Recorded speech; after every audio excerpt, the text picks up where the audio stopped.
Hey everybody, Brad here. Just wanted to give you a quick heads up that today's show is a little bit unusual in that Carlos was able to join us at the last minute for a guest spot, and I was thrilled to have him.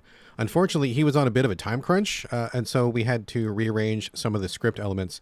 So go ahead and hear the show. We'll do the opening, we'll get into housekeeping, we'll do some games, and then we're going to bounce. But just a heads up, please stay after the closing music because there is more content. We could not fit it into the script with the time that Carlos had, but I did want to cover it this week. So we've got the full show as per usual, and then after the closing credits, we've got extra content there, so don't miss out. All right, that's it for now, and on with the show.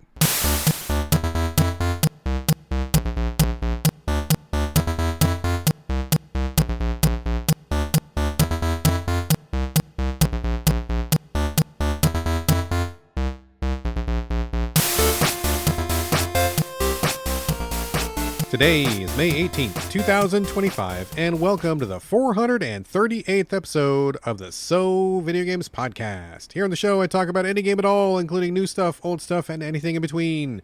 My name is Brad Galloway. I'm the one-man host of the show, and I'm also the editor of GameCritics.com, a website that uses the full range of review scores from 0 to 10 while also offering full accessibility information on every review that we publish. And with me today is everyone's favorite man about town, Carlos Rodella.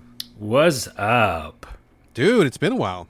It has. Favorite man about town? I don't know if I'm doing anything on about town. I mean, you walk around town. I do. I walk a lot. You go places. You're in town, around town. I guess I am a man about town. Yeah. Plus you're living that, that cool bachelor lifestyle. You get that smoking jacket, you got like some snifters of brandy. You got the chicks in your place all the time. Wow. Total man about town. I wish I had all of those things. All those things sound good, and I need to change my life now. Well, you've got a goal, I guess. So, dude, how you been? Okay, off and on. Life, man, life just throws things at you, and you're like, but why though? Yeah. Life is like a big dump truck, and like sometimes it's going down the road and you wave. Maybe it'll honk the horn, and other times that dump truck backs right up to your place and just fucking unloads. Like, for me, I've had, like, bad luck of stuff for, like, 3 days straight, and you're like, but why, though? Yeah. Life, Anyways. dude. Cosmic rays. I don't know. Karma. Kismet. Who knows? Well, you know what helps is video games. Video games. That's right. Nice segue, bud. You're natural, dude. You should podcast sometime. I should podcast. All right, folks. Carlos is back. We're going to celebrate by kicking things off with housekeeping, where we talk about tidbits, news items, industry happenings, basically anything randomly game adjacent that has caught our eyes in the last 7 days. Carlos, since you are the guest of honor today, would you like to kick us off? Yeah, sure. I thought I'd bring something to the table that I know that you'll talk about with me. Okay. Which is Helldivers. Helldivers. Oh, yeah. I'm glad that you are bringing this up because you mentioned this to me before the show, and I got to be honest with you, dude, before we start talking about this, I have really kind of fallen off. I have fallen off. That's how hard I fell. I fell a lot. I fell a lot. That's even worse than falling. I fell off Helldivers pretty hard a while ago. I think it was when they introduced the new faction, the Illuminates. Mm-hmm. Not because of the Illuminates specifically, but I think I was kind of already I don't know, just kind of maxing out. Like I felt like maybe I got tired of the incremental updates and things weren't quite feeling the way I wanted them to. And I haven't really been back since then. What about you? What's your recent Helldivers story? Yeah, I'll tell you why I went back, and also I was the same way. I just dropped off, and you and I both had played that a lot. I looked at my account, and it was 120 hours, and that's mostly solo. Like that's wild, dude. That is wild. It's like I'm level 25 or something, and I did all the things I wanted to do, and I don't think those like mini like Earth type like planets. Because they're like little cities that they introduced. That's right, yeah. They felt really corny, and I was like, and that's another reason I kind of dropped off. It just felt like unfinished maps, really. Yeah. Anyways, I was just kind of bored of the loop, and so same as you. And then I heard a rumbling that, and this is all a rumor, but on the 20th of this month, which is very soon, that we're going to go to Earth finally. Actual Earth, which I guess is interesting. In the original Helldivers, I don't know that we ever went to Earth. Maybe we did, but there were urban environments which are kind of analogous to the ones you mentioned earlier that were kind of just like the cheesy levels, where Yeah. there were like buildings and streets, but it didn't really. I mean, it was like difficult to maneuver, but like that was about it, right? So, have they said at all what the plan of going to Earth is, or is it a big surprise, or what's the deal? Well, if you log in right now, you can see that there's a bunch of like, skirmishes happening right next to it. So no Okay. duh. And then the rumor was from somebody who said they saw a screenshot of it, on Earth. And so the idea would be that there'd be civilians, and like actual Earth people that you'd have to like protect, which is cool. That would be cool. I That just would think be that genuinely new. Yeah. I know, and I think that would be for me is through the my glitch to the ground gaming stuff. I just want to have fun clips of that, Yeah. of me like saving civilians or messing up and they all die. So I was excited to do that, and then on top of that, the new war bond, is that what they're called? Yeah, yeah. The little battle passes that have the goodies and stuff. Yeah, the Yeah. new one they added. I'm like grinding to get well, I got the sword because of course I'm melee guy, and I was like, oh, that'd be really cool, and I made a couple clips of it. But the problem is the sword's super underpowered. Of So course. Yeah, you all the get, melee stuff is, yeah. yeah, you get totally like slammed, and then you're just like go back to your guns. So that kind of sucked. And then I found out there's a flag, and so I'm grinding to get to the flag because the flag you can just like put it in the ground, but you can also attack with it Oh, that's cool. like Yeah. a spear. Okay. And I thought that's hilarious for a clip, but it's 100 medals, and I'm like, I've used all my medals, Yeah, yeah. So I'm grinding now, and it takes so long to get medals.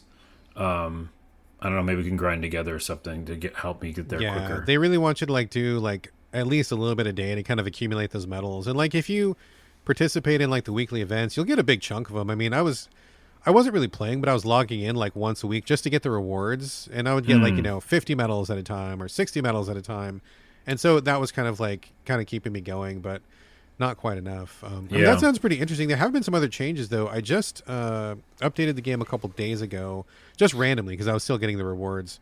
I have not seen the new battle pass yet, but they did implement a new feature where you can level up your guns and change them. Have you heard about that? Have you checked that out Yeah, yet? I've done that a little too, and I like how they implemented it because it just levels up when you level up. Yeah, yeah. So if you have the gun equipped and you're just playing, it just levels up. And so, but the unlocks aren't like amazing. No, it's not they're like not. it's not like you're increasing your damage a lot or whatever. It's like Very changing minor. the recoil and Yeah, yeah. minor tweaks and stuff like that. So Yeah. I appreciate that they're doing something, but yeah, I mean, I think they kind of stalled out for a while. Like they took really too long to get the vehicles in, and then they finally brought in a vehicle, the Jeep or 4x4 thing or whatever it is, and it was just like really underwhelming. It's like hyper fragile, and there's not even enough slots in it for your whole team. It's like you're usually in a team of 4, and there's only 3 seats, and I'm like, what the fuck? Why the fuck would you do this? Like that's fucking stupid. So there's always one guy who's like stuck running, which is dumb. Yeah. And they didn't have not implemented any of the bosses yet. I mean, there was a bunch of bosses in the original Helldivers, so you could, that could be like a little mini goal. Work your way up and then fight the boss, and then that would be like a cool battle. But there's still Yeah. a lot of stuff that just isn't quite in the game yet. So I mean, obviously it's a different game than the first one, but I'll come back. I mean, I'll come back and check it out. It's been a while, so I bet I would be interested just to see what's new. But I don't know that I'll hit it as hard as I did when it first dropped. Well, I won't either, but just go back because then also, I don't really multiplayer game much, and you are definitely the skilled one in that game, so it'd be cool for us to go to Earth together. Yeah, that'd be kind of fun. I'll have to check it out. When does that drop? So I this is just a rumor, but I think it's the 20th, so probably very soon, Pretty soon. like Okay, a week cool. or so. All right. Other than that, real quick, I know you're gonna hate this one, but I went back to Lords of the Fallen, Really? Wow. but only because the 2.0 update literally made it another game. Like it's like the best version of the game. It's totally almost unrecognizable, and like in the fact that it felt like a whole new game to me. And I'm still playing it. I'm like 3/4 of the way through the game, and it's a Souls-like game. You know how difficult they can be. Is this the one where there were like 2 worlds or something? Like you go back Yes. and forth? Okay. Yeah. So there's like, yeah, okay. I And did not play this one very much, but I know what you're talking about. Yeah. Well, we both talked about in the show, and I think I kept going back to their updates because they kept doing updates, but the updates didn't really make it better. But this one is 2.0 or whatever, and they said this is the game they wanted to make, kind of thing. And it's classically like a Brad example of like waiting for it to be ready or whatever. Oh, yeah. At But, least like, 6 months, dude. At Yeah, least. it's just crazy. It's a whole nother game, and it's all the things that I did like about the original, and it got me to keep playing it. Like I think I'm gonna beat this game, and that's crazy to me because I was like just off my radar. So I highly recommend people, if you like Souls-like and if you like that game originally, this is just, it's incredible now. It really is really good. Interesting. That series has traditionally struggled. I know they were one of the earliest people to kind of get in on the Souls-like wagon, like drawing inspiration from FromSoft and kind of putting their own thing out. But I just have not clicked with like any of their games, and I think I've tried them all really, except for this most recent one. So I don't know. Maybe they've changed enough things and gotten their act together. But it is interesting that you say it's almost a brand new game. So it really does feel like that. Yeah. And then that two world thing, it's just unheard of. Like I've never seen a game do that like correctly, and it's like super cool. So anyways, that's what I've been playing on the side. Right on. But any other housekeeping from you? Just a couple, 1.5 things basically. Okay. Just a quick heads up that people who like Shovel Knight, the indie sensation, Shovel Knight has made his way into basically everything. Shovel Knight Dig came out a while ago. I want to say it was PC and Switch only for a while, but now it is available on PlayStation 5 and Xbox. I think it dropped, I want to say 3 days ago. So by the time you're hearing this podcast, it's basically brand new. So that's there. It's the same core game, but for people who are picking it up on the new platform, they also include the new DLC. So there's new DLC if you already had it on Switch and on PC. And if you get it on console, PlayStation, Xbox, you'll get the new DLC as well. So just heads up that that's a thing, because I played that for a while. We talked about it on the show like a million years ago when it dropped on Switch, and it was a good time. So I basically love like all the Shovel Knight games. I'm trying to think of one that I don't like, and I think they're all at least like pretty good. I mean, I like some more than others, but like if you're talking about overall strength of an IP, like they kind of can't miss with Shovel Knight so far. Would you agree with that? Yeah, and also it's similar to Skyrim, where I think it's on like fridges now. Oh yeah, dude, it's like everywhere. Yeah, for sure. The only other thing that I have in housekeeping isn't really game related, but you might be interested in hearing this. Just fucking AI, dude. AI is everywhere, and I'm so sick of it. I mean, there's a bill in Congress right now. I don't know if it's passed. I know they're trying to, but Republicans were trying to sneak in that the government would not be able to pass any AI legislation for the next 10 years. I mean, that's insane, dude. That to me is like, oh boy, a huge license for fuckery in America. But that's not what I was going to talk about. Also, in my work, I'm a sign language interpreter, as people know, and there's been more and more use of AI coming in, not necessarily to do the sign language part, but to do like the other parts of the business, like when people talk or where they do transcripts and stuff like that. So we're seeing AI pop up a lot there, which also is fucking annoying. But the most annoying thing about this is, have you ever been to the fast food restaurant called Wiener Schnitzel, Carlos? You know what that is? I have not. Oh man, it's a California chain, and they have hot dogs, mostly hot dogs, and then they have hamburgers, and they do fries and shakes. It's like pretty straightforward, but hot dogs is their big thing. And I'm a big hot dog fan. I love all sorts of hot dogs. And there's one not super near my house, but it's on a route that I drive like every couple weeks, and so every time we're in the neighborhood, we stop by. And I think they have the best fries like in the business, honestly, but whatever. Anyway, we drive up a couple days ago. Haven't been there for a few weeks, and something is different. Like you hear the AI voice, welcome to Wiener Schnitzel. And I'm like, oh shit, what's this? Oh yeah. And it's not even just the beginning. It's like the whole thing. And I because if you go to Wendy's or McDonald's or something, sometimes you'll get like a welcome to McDonald's. Will you be using the app? And then like it cuts out, and then you hear like a real person afterwards. But this one was just like, welcome to Wiener Schnitzel. And it was the AI voice. And I'm like, I'm waiting for the human to kick in, and it doesn't kick in. And I'm like, oh my God, what is this like?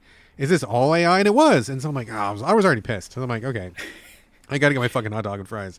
And I go, okay, well, can I get the Sea Dog? And that's the Sea Dog where it's like basically a big fish stick that's inside of a hot dog bun. It was for my son. I've had it before. It's okay. It's not my favorite, but he likes the Sea Dog. So I'm like, can I get a Sea Dog? And they're like, yes. And I go, okay, cool. Can I get the barbecue beef dog? And they're like, please hold, calling for assistance. And I'm like, what? Fuck, why? And so what happened was they actually don't sell the Sea Dog anymore, but somehow the AI program didn't recognize that, and it told me I could order that, but they didn't have it, so they had to call a human over, and then the human took the rest of our order. And I'm like, you know what?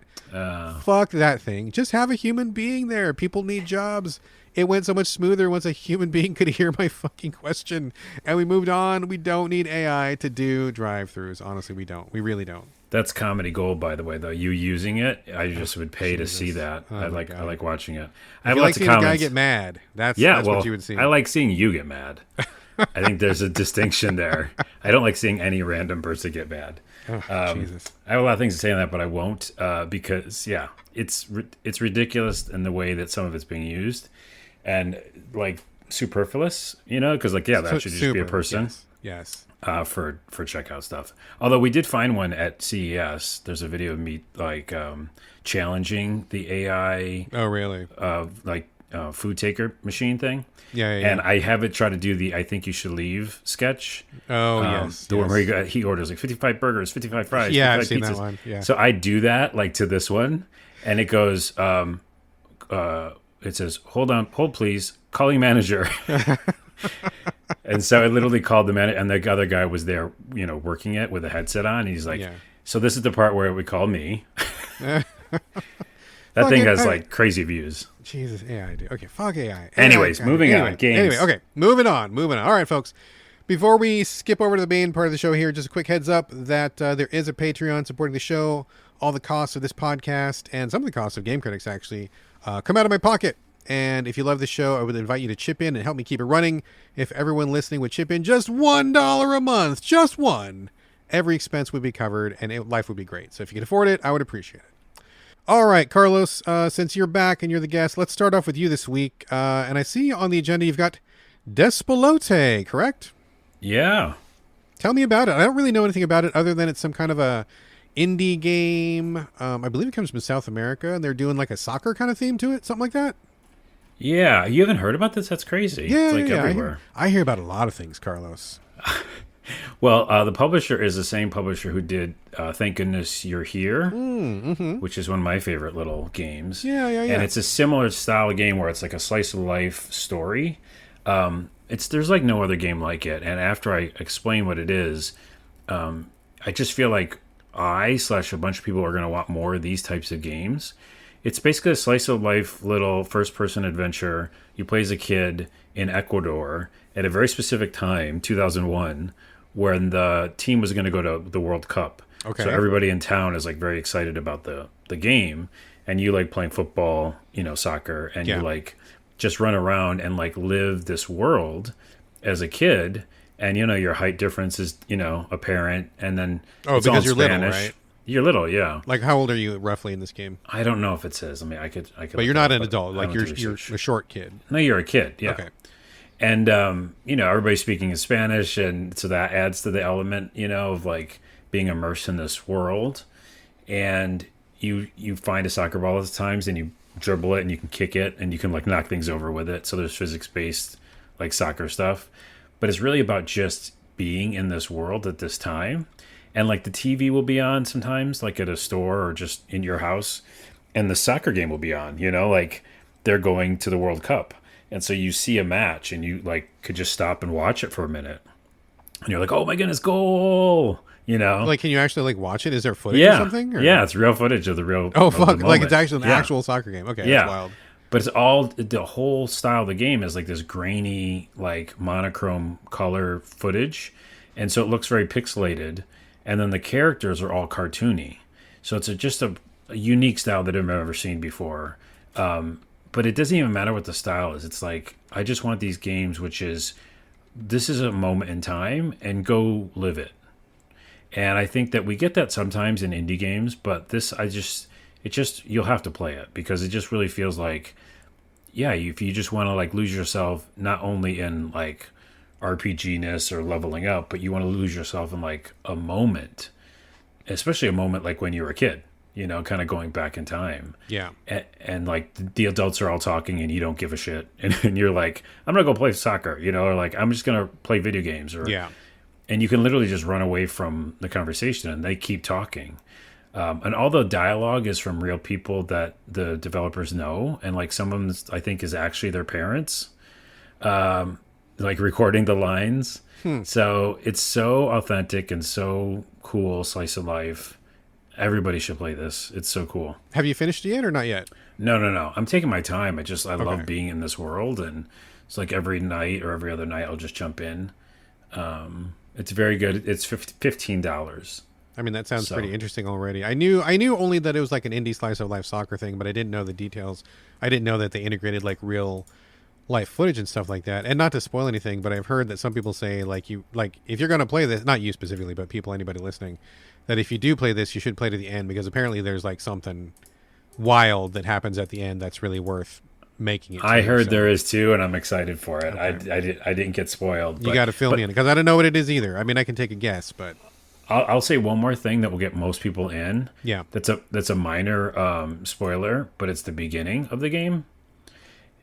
And I think it's okay. It basically, in the beginning of the game, I won't say how it works, but you're playing a video game of soccer.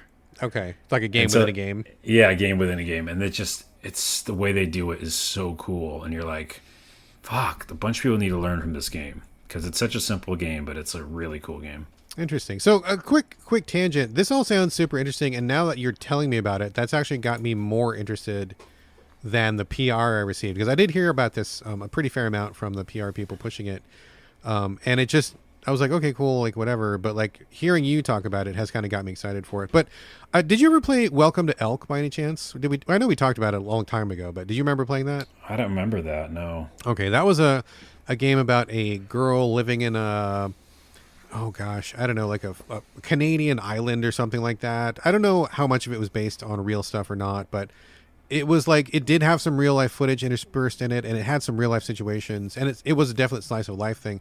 I don't know that it maybe crosses as many boundaries as Despelote does, but when people were talking about Despelote, it made me think of Welcome to Elk. So maybe that's something else for people to check out if they are looking for slice of life. I had a great time with Welcome to Elk, and that gets really strange at the end as well. So I'm kind of expecting Despelote to do something similar. So we'll see.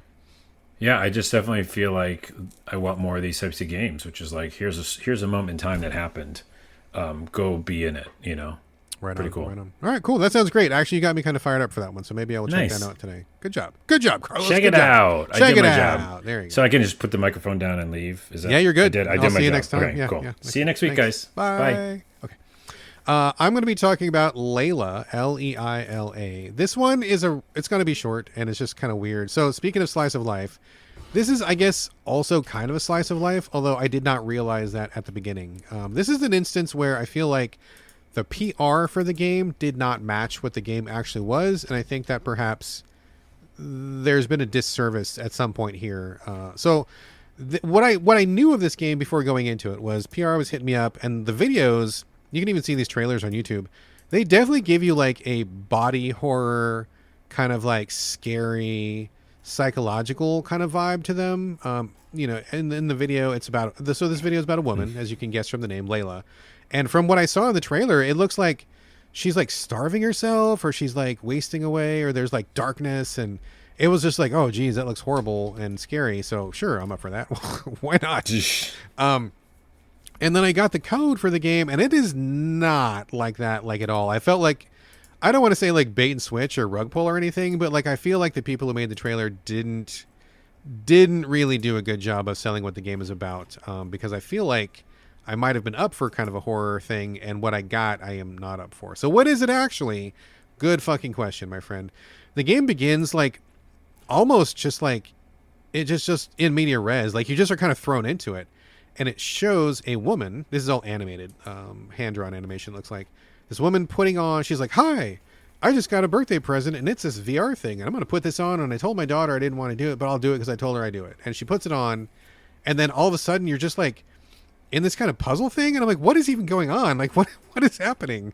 And it basically ends up being that this woman, who I guess is Leila, is reminiscing through aspects of her life, but the VR thing that she's putting on is like gamifying all of her memories. And so all of her memories, or the sequences that you go through, you have to like, they become like puzzles or like abstract things. So the very first memory you go to, or gamified memory, is you're in a forest and you're walking straight through the forest, and you're just walking, and I'm like, what is even happening? What am I doing? Am I just watching this?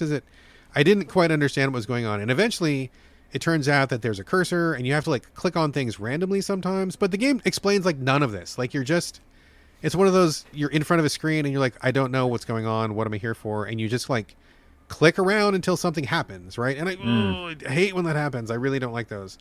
So I get through that section, and then she's like, oh, I don't want to go through this memory. Should I or shouldn't I? And you decide, and I guess it kind of shunts you different ways. But I go to this coffee shop, and she's in a coffee shop, and she's sitting, and I'm like, what's happening? And she's just like, oh, I got to write this manuscript. And she just sits there, and I'm like, what am I doing? Developers, you're not doing a very good job of communicating to me what I'm doing here. And so I I get stuck and I'm looking around and I can't figure it out. And luckily there's a hint system.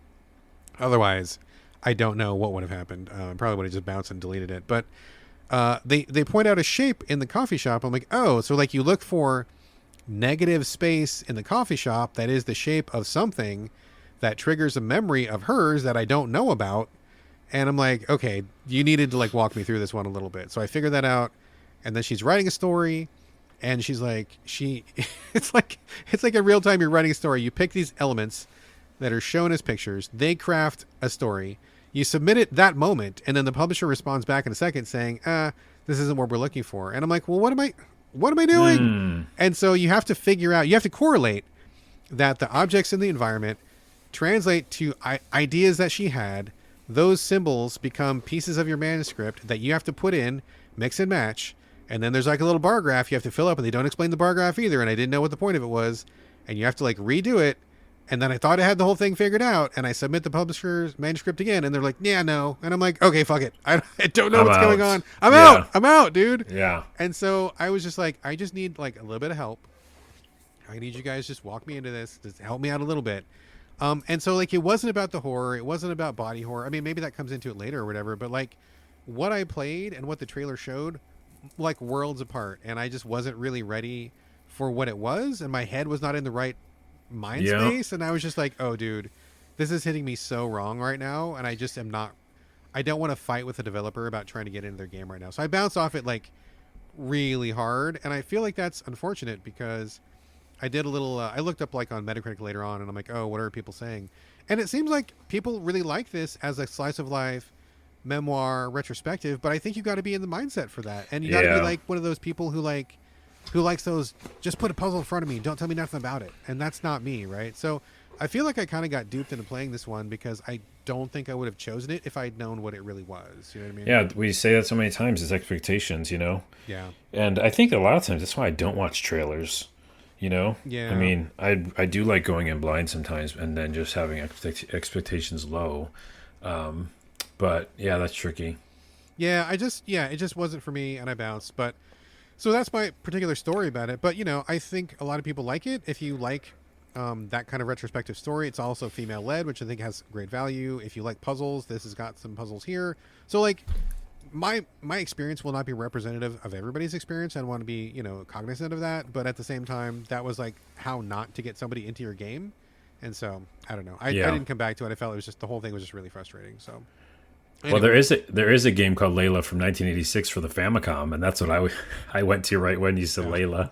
Really? What is that? I don't even. Yeah, it was a side-scrolling game. I think I played it for emulation or something. Really? Anime cover is really cool. It's a maze action game. Not to sidestep what we were just talking about, but it's old school. It looks like Kid Icarus. Oh, okay. Anyways. So super old school. Okay, super old school. Anyways, check it out. It seems like a puzzle game, a Leila puzzle game, really. Yeah, and apparently it's short. It's like a one afternoon kind of thing. If it clicks with you, so check it out anyway. If any of what I said sounds appealing, so there you go. All right, Carlos, back to you for a game called The Precinct. Is it The Precinct or just Precinct? I think it's The Precinct. We don't do research. We do zero research. That hasn't changed. I love this developer too. It's The Precinct. The Precinct. I don't know anything about it other than probably police are involved. I've been to no, but you do know. You do. I just have to tell you. Okay, tell me. So remember American Fugitive?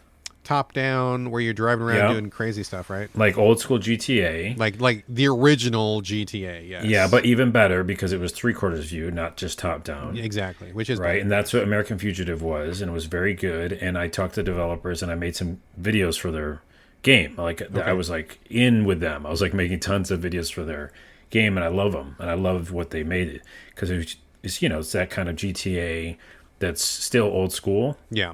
But still has a lot of the physics stuff and a lot of the emergent gameplay.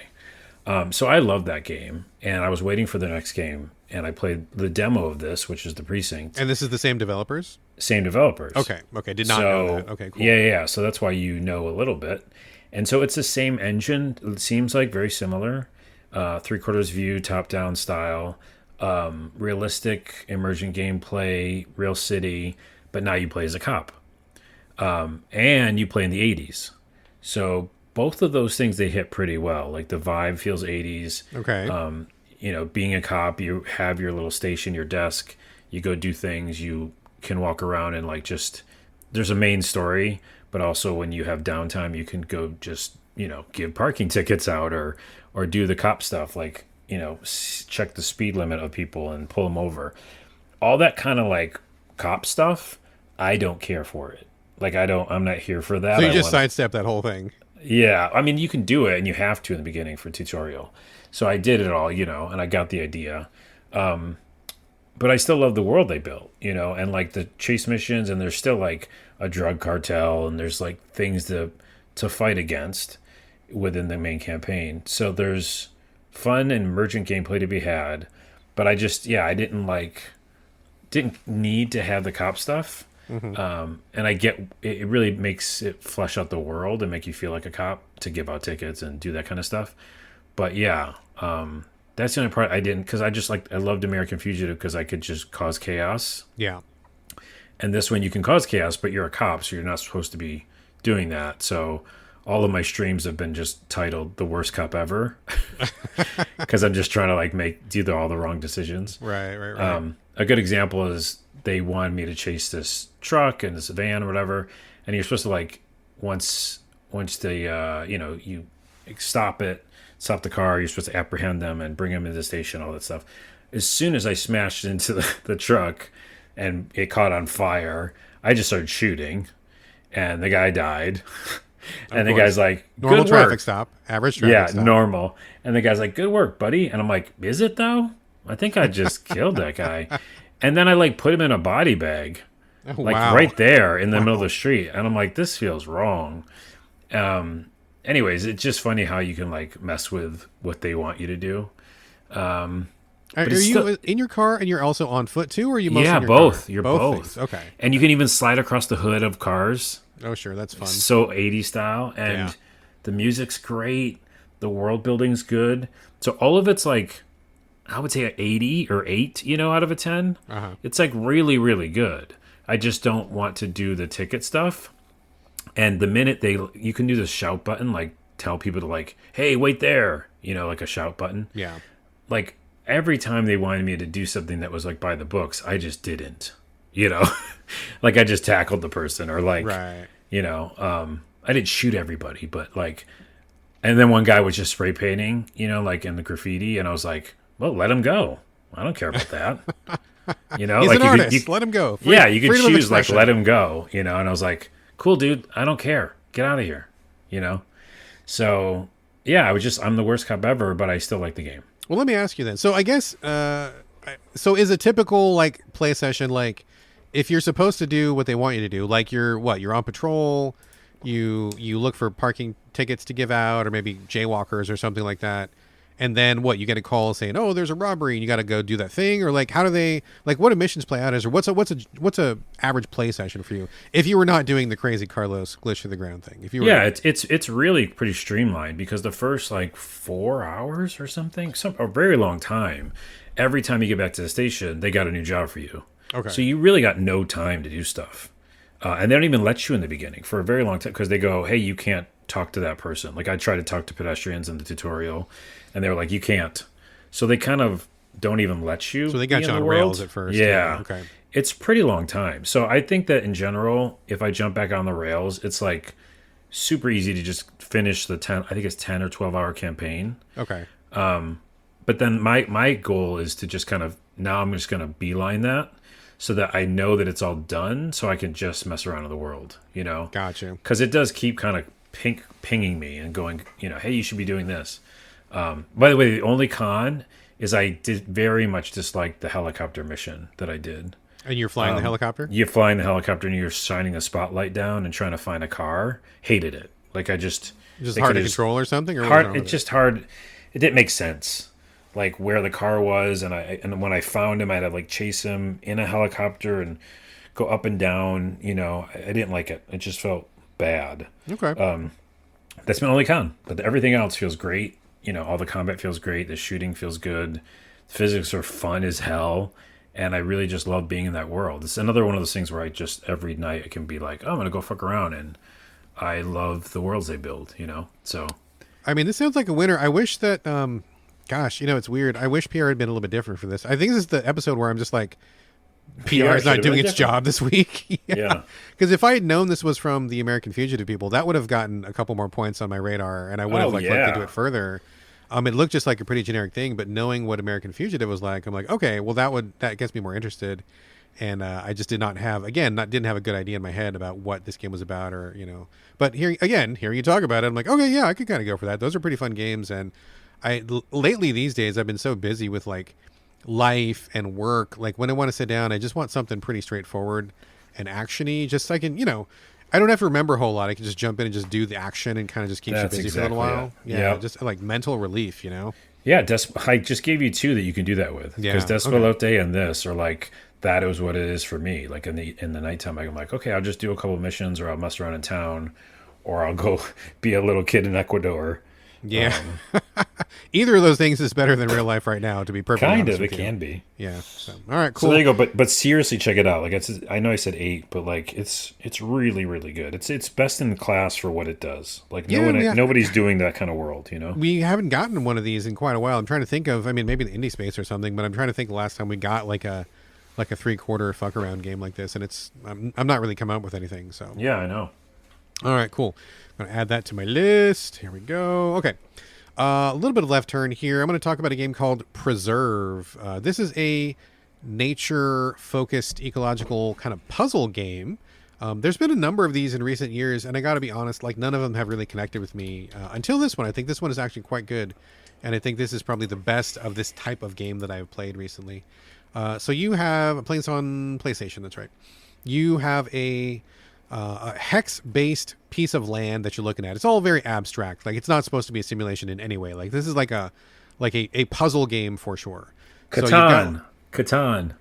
Kind of like that. Yeah. Exactly. Sorry, I looked at the video and it looked like a board game. Yeah, it does. It's very much like a board game. Like a board game that could only exist in a video game world, but very much a board game for sure. So like you start off in the basic world, and they walk you through the tutorial. The tutorial is great. That's all fine. Very clear, straightforward, makes sense.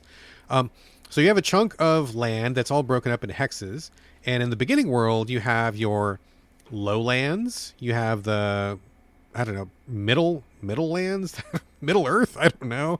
And then you've got like the Rocky Mountain peaks. You've got like a high area, low area, and mid area.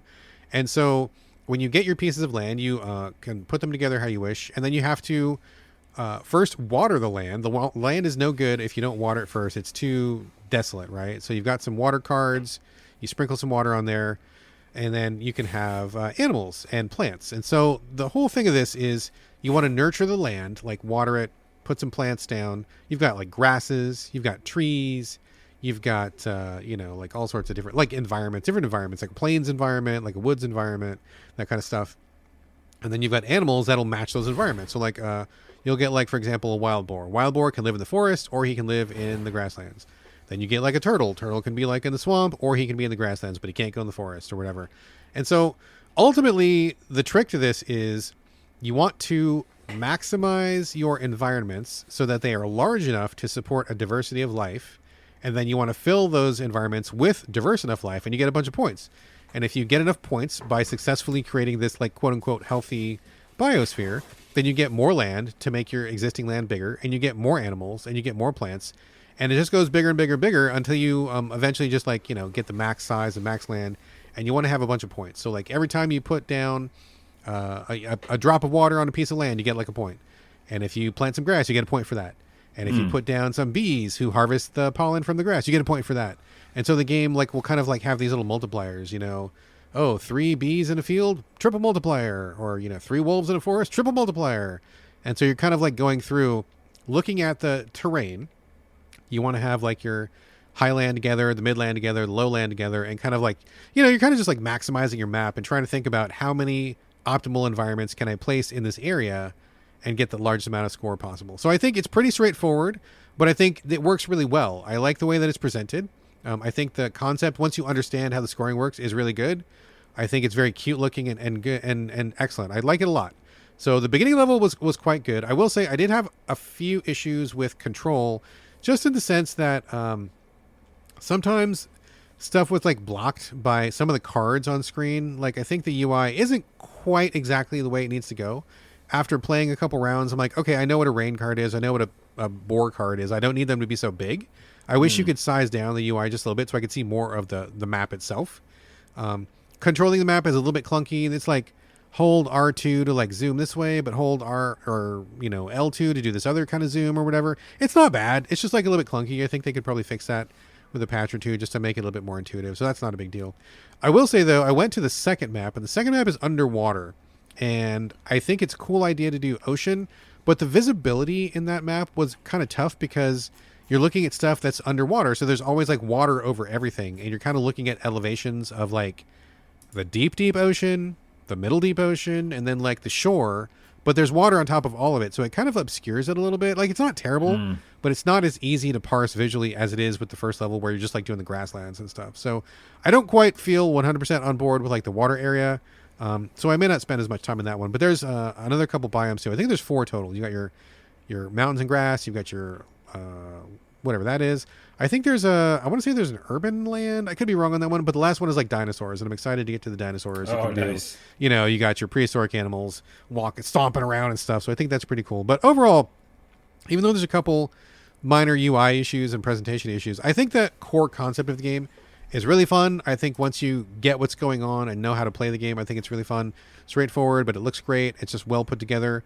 The kind of like really pleasant board game experience you could only really have in a video game, because you need you need to be able to rotate it. You need to like animate it. You need to have these things that come together that you wouldn't. I mean, I guess maybe you could do it on a board game, but it would be like a million counters and all these little pieces, and it would be kind of hard to like do the upkeep and stuff on it. So I love when board games are automated like this, and I think this one works really well. Having a lot of fun with it. I think it's quite good, actually. Yeah, and I'm looking at it. It looks beautiful, and like just in that simple kind of way. It's made by a small team in Slovakia. I just looked up, Bitmap Galaxy. So I always like supporting small teams. For sure. What they built is really cool. I think I'm going to get it. It's like $9 on Steam right now. Oh, I didn't realize it was so cheap. Nuts. That's a buy for sure. This is a great game, and for $9, yeah, you can't go wrong on this one. It does seem like that relaxing kind of escape, and yeah, it looks like they did everything right. It just feels really comfortable just from the video. Dude. It's super chill. It's super nice. I like that it's stylized. I think that is absolutely in its favor. I wouldn't want this to be like a realistic thing, because it'd be hard to read the elements. It's just like, you just take it, you just play this like really friendly game, and it's peaceful. There's no fail state, there's no death, there's no guns or anything. It's all just like super mega chill. Yeah, it's they just said on their page, it says low quality stakes. That's like perfect. Yes. I mean, the worst thing you're going to do is you're going to put a flower where it doesn't go, or you're going to put a rock where it doesn't go, and it's like it's totally fine, man. It's all good. So add it to cart. Preserve is good stuff. We're just selling each other games all day long here on this show today. Jeez, okay. Well, not this next one, probably. You're not going to sell me on this next one. I know that for a fact. The streak ends here. Doom, The Dark Ages. Carlos, you are playing it. I am not. Please tell me all about it, sir. And you won't, so I will not. Nothing's going to change. Zero interest in this. And I normally don't. Like, I've played all the Doom remakes just to see, I have. And I haven't liked a lot of them. I know it might be sacrilegious because a bunch of people love them. I like the original Doom. Both of us grew up with it. You know? For sure. Played it back then. And it was groundbreaking back then. And then the other ones, I didn't like the one that made you like fight for ammo. Oh, I hate whatever one that one was. That was the first one, right? That was the first one of this series. This is like the third one in the revamped Doom series. Yeah. And then the second one was a little much better because I like the platforming kind of thing, and you kind of jumped around and it felt more mobile. But I still was kind of bored by both of them. So the streak doesn't really change. I still am kind of bored with this game, but I'm leaning towards the side of liking it more than those other two because of a couple of reasons. Okay. So it's called Doom: The Dark Ages. It's supposed to be, a prequel. The idea of like taking your Doom guy, put him in medieval time, castles, dragons, right? That should be cool on paper. That makes sense. Like, just put him in the, fantasy world and give him a flail, which you can get a flail. Okay. Flails, sure. Yeah. And so, that's the idea. Where do I start? In general, you're a tank in this game, which means like, you don't really jump. You're not as much mobile. You can move a little bit, but mainly you're just like, go forward, kill things. The other change is it does feel bullet helly at times. Like a lot of projectiles are coming at you and they're colored. So like green means you can deflect it. Okay. And red you can't. So like you look for the green ones and you can like deflect them back at the enemy. So just a lot of stuff's going on screen at once. It's not a true open world, but it's open zone.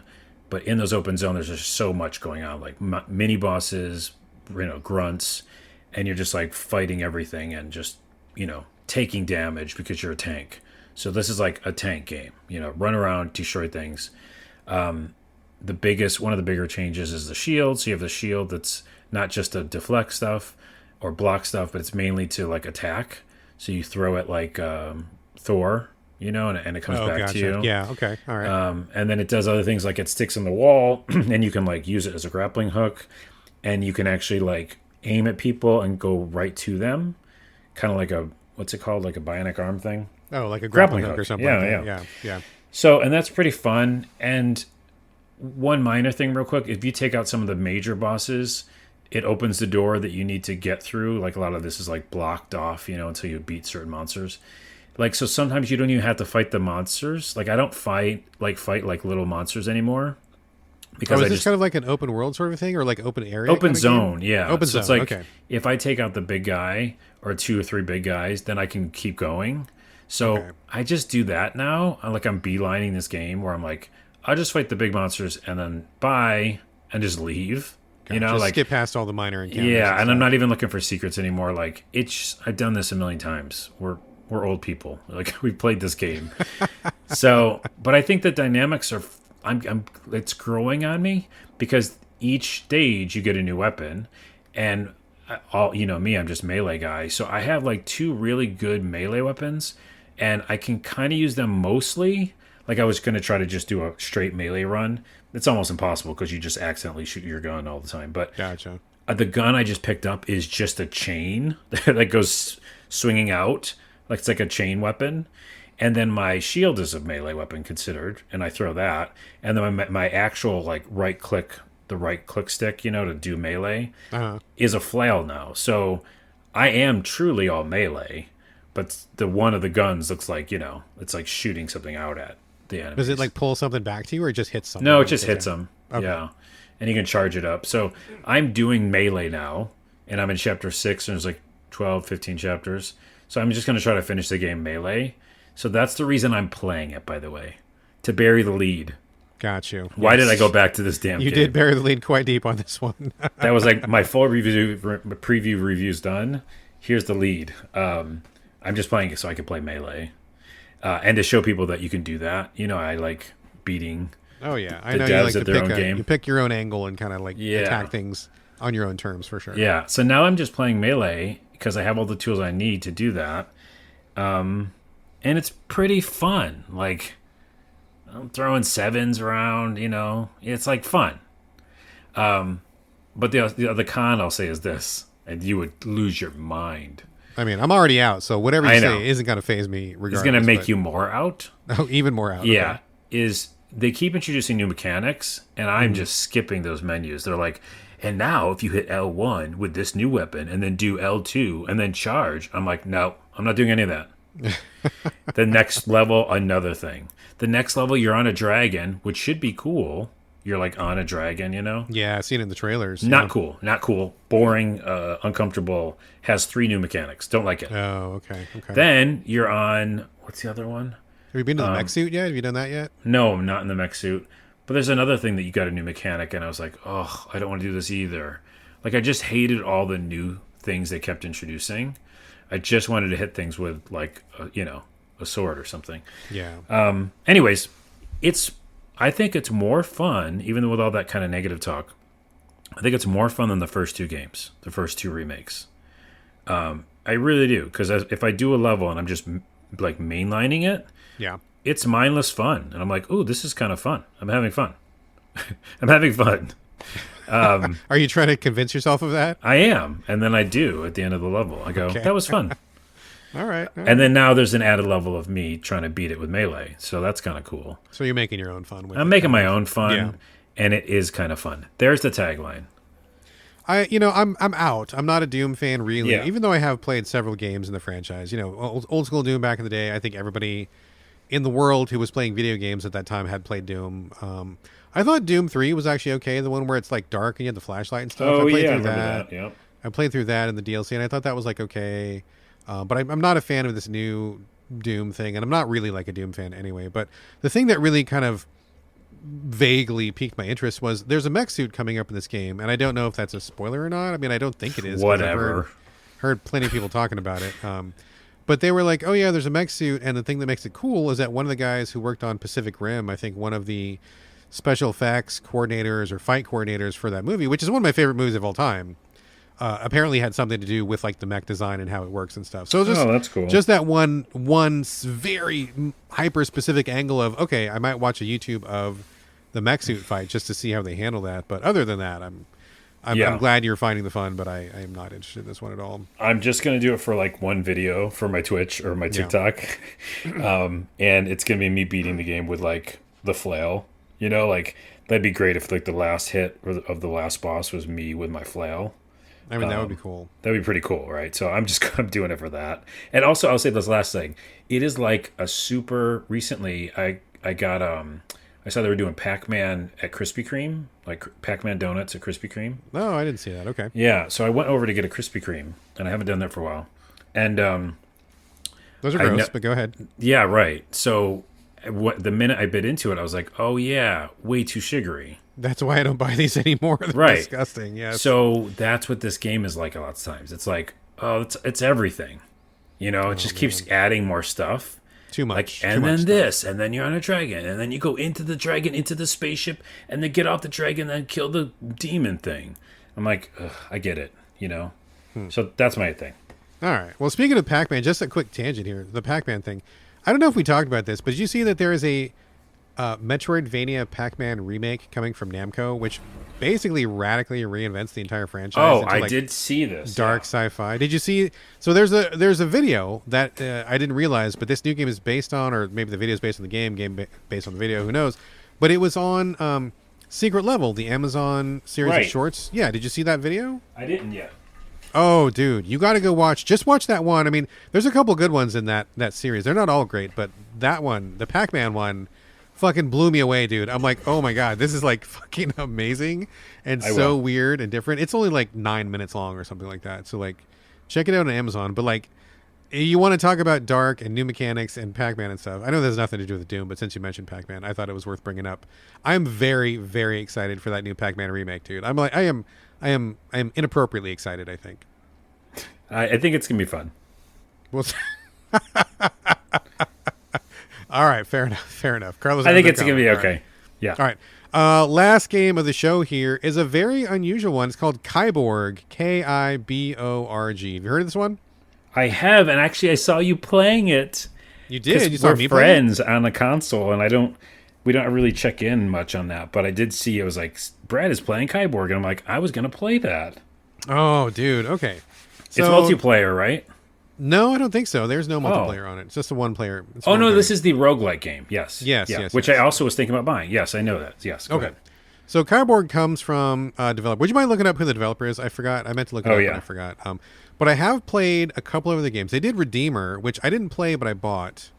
And I heard people said that it was pretty good. And then they did another one. They did Redeemer, which I liked. Yeah, and they did one before that, which was, it was like about these mech suits that were like killing zombies or something. I don't know. It's on their game list or something. I'm doing a terrible job. It's okay. Sobaka Studio. Thank you. Sobaka Studio. And they did... sorry. I was going to say go ahead. The games Redeemer and Remedium? Yes. Remedium. I never played Remedium. I didn't play Remedium proper, but they did one that was like a side story, and it was like Remedium Knights or something. I can't remember what it was, but it was like basically steampunk mechs killing zombies in this world. And I was like, dude, this game is dope. Like it's low budget for sure, small team, janky AF, but like it was actually really fucking fun, and I finished it. And I'm like, this is really cool. I hope that they keep doing games. And lo and behold, I picked up this game. PR sent me a code, and I didn't realize it was the same developers. And as soon as I started playing this, I'm like, God, this is janky and low budget, but this is fun as fuck. And I look it up. I'm like, oh shit, it's the same people. It's Sobaka Studio. Okay, cool. Like I'm in. I love that. So what this game is, it's like a nihilistic, fatal game show in the future where you're the survivor. They throw you into this gross environment, very much like The Running Man from Arnold Schwarzenegger or something like that. You know, like it's like that kind of like fatal game show kind of a thing. And you play as this one specific guy, and you don't really know much about it, but you start the game and you go into these roguelike generated levels. Each level is basically the same. You kind of do the same run through the level every single time. So environment is not really the thing that you're here for. What you're here for is real time, third person, like brawling, beat 'em up combat. You know, lots of combos. You have a heavy punch, a light punch. You've got a spin attack. You've got a dodge, and then you've got a couple of minor things. You go on these runs where each room is just filled with like mutants and freaks and zombies and what have you, and you beat them up with like various combos and stuff like that. All pretty straightforward. Excuse me. But the hook to this game and the thing that makes it really good is that the roguelike system of power-ups is just fucking cool as shit. It's really fun. So from a visual perspective, it's awesome. Like you'll go into a room, you'll get a power-up, and it'll be like, you'll have three choices. It'll be like right arm, left arm, or spine or something like that. There's also like legs, there's also heart, there's also head. I think those are like all the different parts.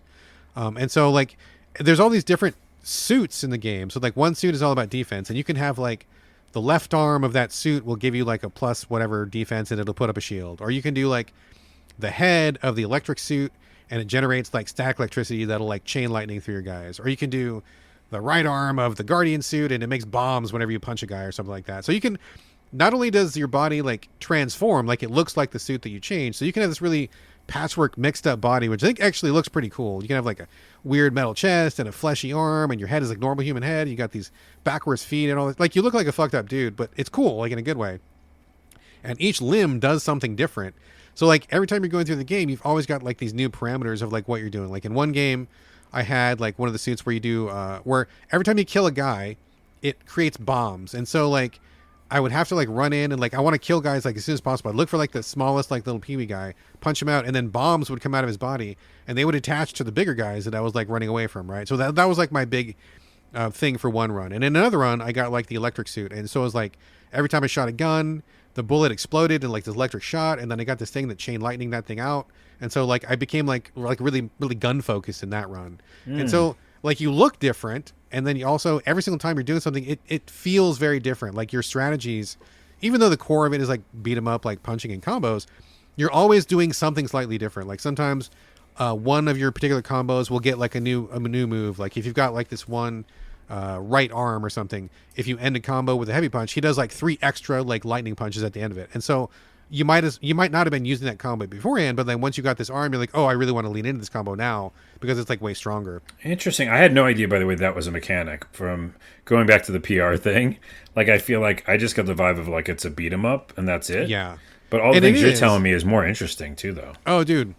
I started this game and like before I had a lot of stuff unlocked, I'm like, okay, this is fine. Like it's actually, but then I unlock some stuff. I'm like, oh, wait. It's actually pretty cool. Like there's all this other shit.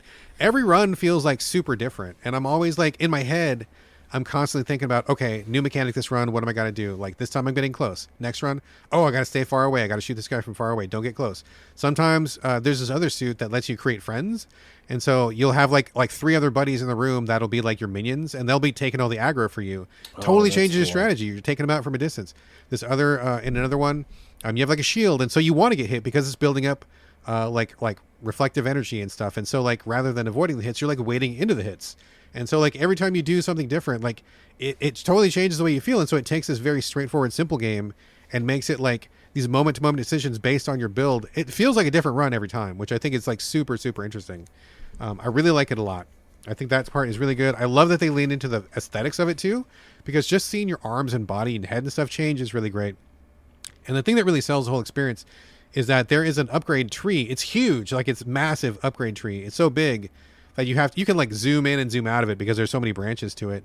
And every time you do a run, you get money just from like, you know, beating up guys and beating bosses or whatever. So every time you come back to the main game, you can probably buy something. Like I feel like the economy is pretty good to where you're always getting at least 1 or 2 new power-ups, like 10% more health, or like punches do 15 more percent, or oh, you unlocked a brand new special move, or you unlocked a brand new combo or something. Like you can unlock all sorts of like little perks.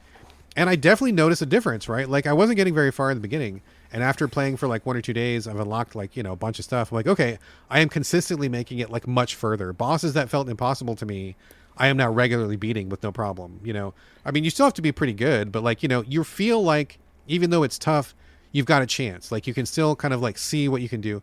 And it's the kind of roguelike too, where you know right off the bat whether you've got a kind of a good run going or not. And so sometimes you're like, okay, I don't feel like this build's coming together. I'm going to focus on earning money this run, and I'll just get money, go back to the skill tree, buy a bunch of stuff. And then sometimes you're like, oh shit, I got like all the electric stuff and it's going, it's all popping, and I'm going to just keep going. You like steamroll through a couple bosses, like, oh shit, this might happen. So I think it's like a really, really, really well put together roguelike. I think I haven't played one like this in quite some time. Reminds me a lot of, this is going to be a mega deep cut, and if anybody knows this game, you're my new hero. But it reminds me a lot of like Rengoku on PSP from like a million years ago. Oh yeah. There's no way you know of that one, right, Carlos? I do. Do you? Okay. Yeah, I remember. I had a PSP. I think I played it. Oh man, I fucking loved Rengoku I did play it. so much. I really did like it. Yeah, it's like the same kind of thing. In Rengoku back in the day, you're an android in this like tower. Yes. And every time you fought another android, you could choose which piece of them you wanted, and then you added it to your body. So like you would have like a blade arm on your left arm, you'd have a grenade launcher on your right arm, you'd have like a pistol for your fucking head, and you'd have like all this stuff, and you look like this weird patchwork monstrosity, but you could get like some really crazy builds going in that game. Rengoku was like amazing, like way ahead of its time. I would love for people to bring it back. And this is kind of channeling that same energy where you kind of like have these different builds, and like I gotta say, like I have not really been bored of it yet, and I think about it when I'm not playing it, which I think is a sign of a great game, where I'm like, oh, I really want to get back to it because I want to try this build, or I want to try this other thing, or if I can get $500 more, I can unlock this one thing and that'll change how I play. And I'm just still like exploring the combos and exploring the passive abilities and stuff. So it comes off like kind of a low budget, kind of like small project, and I think it's only $25 or something like that. But once you unlock a few things, and once you understand how it's working and what it's doing, and see the diversity, I'm like, wow, they get it. Like they get it. They understand what the fun part of this game is. They have dialed in on the fun.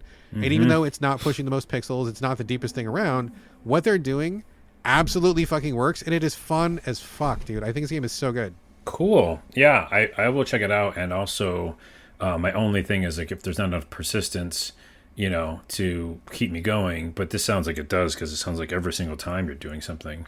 Yeah, I mean, you unlock new weapons. Yeah, exactly. You can, like, when you start, you have nothing. And then after you've been playing it for a day, you'll have like double your health bar. You'll be able to start with like one of the mutation powers. You'll start with a gun and a weapon where you didn't have anything before. And so like you just like, you'll build up over time. It may not be huge leaps, but I will say that the thing that this game understands better than most is that the things that you do unlock and the things you do change, they feel significant. Like it feels like you've done something different. Yeah. You can see the improvement. You can feel the step. It's not just like a 0.012% increase on flame damage or something. It's like your combo like stuns guys where it didn't used to stun them, or like you've got this bullet reflective shield that you didn't have before, or you have a whole new head that you didn't have before. Like they really do feel like significant steps, which I think is really the key to keeping an experience like this feeling fresh. So I think this one is, I mean, honestly, like I feel like this is like one of my favorite games of the year. I'm just having like a total blast with it. It's really surprised. Fun. Okay, cool. Yeah, it's good stuff. I'm gonna check it out. Kiborg, check it out. It's $25, I think, everywhere, which is a steal for a game like this. Just give it a chance to blossom once you jump in. Not everything is unlocked from the start, so just know that going into it. So all right, folks, game portion of the show is now officially done, but like many humans, Carlos and I do spend a few minutes a week in front of screens that don't have menus or life bars. That's right, it's time for the TV and movie roundup. Carlos, I got a couple things. What do you got? Yeah, I got two shows that I both started just recently. One is Murderbot. Murderbot? Oh, you don't know about it? It doesn't tell me about it. Doesn't sound familiar, no. It's kind of a weird name, but it's about an android, so going to an android to android, and it's based on some books, and it just dropped on Apple TV, the first 2 episodes, and I binged watched it. It's sci-fi comedy action, so there's some comedy, there's some drama vibes, and it's about an android that's kind of self-aware, and it has to like protect these people on this planet. And there's some action that goes on. I won't spoil anything, but there's some action stuff. There's a question about his past, like where he comes from, what he did in the past as a robot, and he's just like being awkward because it's actually an actor. You can look up his name, I forgot, but the actor shows his face. So the robot has a suit, but then underneath it, when he takes the suit off, he looks like a human, and it's just that actor, whoever that guy is. And so he doesn't like being a human in front of the other humans. He's like feeling awkward about it. So there's kind of like a weird dynamic there. Oh, Alexander Skarsgård. Yeah, and he's been in a Okay. bunch of movies. So Oh yeah, he's a big name actor guy. Yeah, yeah. but yeah. it's great. It's like yummy. It's like 30-minute episodes. Just That's yummy. it is. It's like because I love sci-fi, and if you mix a little comedy with a little bit of story and action, it just feels good. And you're like, what's going on? What's happening? Where'd he come from? What's going? And then the awkwardness of it, like an awkwardness of an android, is kind of the tagline. All right, this sounds pretty cool. I actually have not even heard of this, so thank you for bringing this to my attention. Dude, This I'm seems all like in. our jam for sure. Yeah. Yeah, 2 episodes are up immediately. I know you hate that, but at least Oh there's, shit! Is it week by week? it is. But at least there's 2 up. Trash. There's Fucking 2 trash. There's 2 up, dude. I will come to it when the series is over, and I will watch Okay. them all in one day because that's what I do.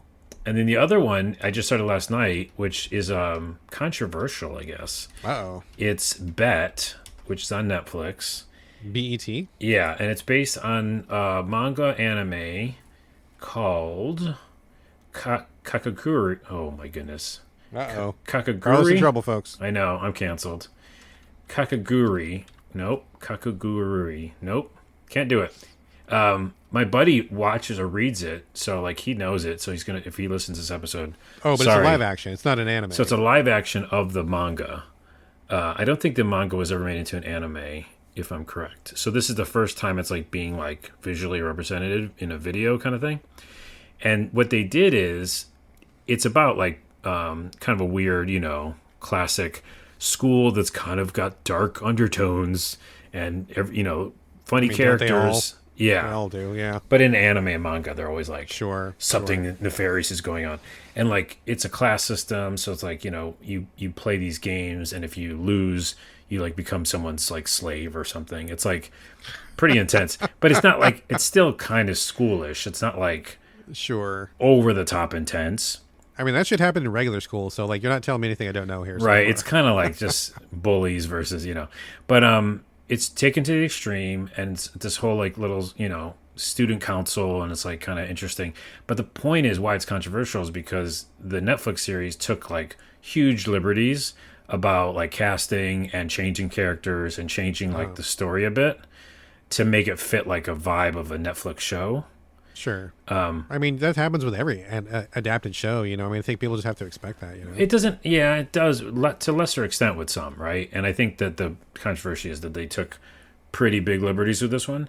But the point is, I don't know that manga, and I'm just having a good time, right? I don't know it either, so I would probably enjoy. I mean, did they make like one person black or something and the internet exploded? Is that why? Or like I don't know the guess I don't specifics. Okay. It says it's based on the manga, and I'm like, it's about a compulsive gambler, so it's a gambling kind of, manga, but also with like this dark undertone of the school. I'm kind of hooked though. I like the first episode was pretty good. So All right, well that's decent. I mean, I like you. I don't know anything about it. Just kind of like when I went into the One Piece live action, I didn't know really anything about One Piece other than pirates or whatever, and I had a great time with the live action adaptation of that. I thought it was quite good. So if this is along the same lines, I'm sure I might enjoy this one as well. yeah, I mean it's fun. All right, cool. What do I have? I have Poker Face season 2 just dropped. Did you watch Poker Face back in the day? The original I first watched season? the original season. Yeah, I never watched the second one. Yeah, I love this one. Natasha Lyonne, I believe, is her name. She does a great job. She plays like an updated version of Columbo, where she her special ability, and they don't really like spend a lot of time on this, but basically she's a normal person, and her only special ability is she always knows when someone is lying to her. Like she is just like a natural lie detector, and that's it. She has no other special powers at all, and she doesn't even explain how it works. She's just like, it's just a thing that I do. It just I just know. I just know when someone's lying. It's simple as that. And so she's on the run from the mob in season 2, and she just meets different people in each episode, and goes on these like little mini adventures. And the show's interesting because they start off the first half of each show showing what the murder was, like what led up to the murder. There's always like some murder in each episode, otherwise she had nothing to do. But like they spend a lot of time going through the circumstances and the backstory. You see the whole thing happen, and then the person gets killed, and then she solves the crime in like the back half of the show. It's a pretty interesting structure, interesting format. I don't watch like a ton of crime drama, so maybe there's some other show that does this as well. But for me, it feels pretty novel that they kind of go to the extent that they do in this one. Ryan Johnson is writing this. He's the guy that did like Knives Out. Oh yeah, Glass Onion. So I'm a big fan of his work so far. I think I'm definitely on board with that. Natasha Lyonne is just great. She's like super like personable. It's funny. It's laid back. Her ability just is very funny to be implemented in the show, how it works out, and everything about it is just really good. I think it's a really, really great show. In the very first episode, Cynthia Erivo guest stars. She was Elphaba from the recent Wicked remake, and she plays like 5 different characters in the first episode, and I'm like, wow, that was pretty wild. And they have Giancarlo Esposito in the second episode, and he does a great job. He's in like everything these days, and he's a great actor. So yeah, it's great. I think Poker Face season 2 is great, and I'm actually really happy. I didn't even know that a season 2 was coming. We loved season 1, and there was no news about it for such a long time. I figured one and done, and then all of a sudden they're like, yeah, it's dropping next week, and I'm like, oh, nice. I love when that happens, dude. I'll check it out. Yeah, for sure. The only other thing I'm watching this week is people who listen to the show know that my son and I have been going through the Star Trek canon. I've been a on again, off again Star Trek fan my whole life. Never loved it enough to like buy a tricorder or get a shirt with a little badge on it or anything. I do not own a pair of Spock ears, but I like the show. I've watched a fair amount of it over the years. But with my son, he was not very familiar, and so we started watching just like whole series. So we watched.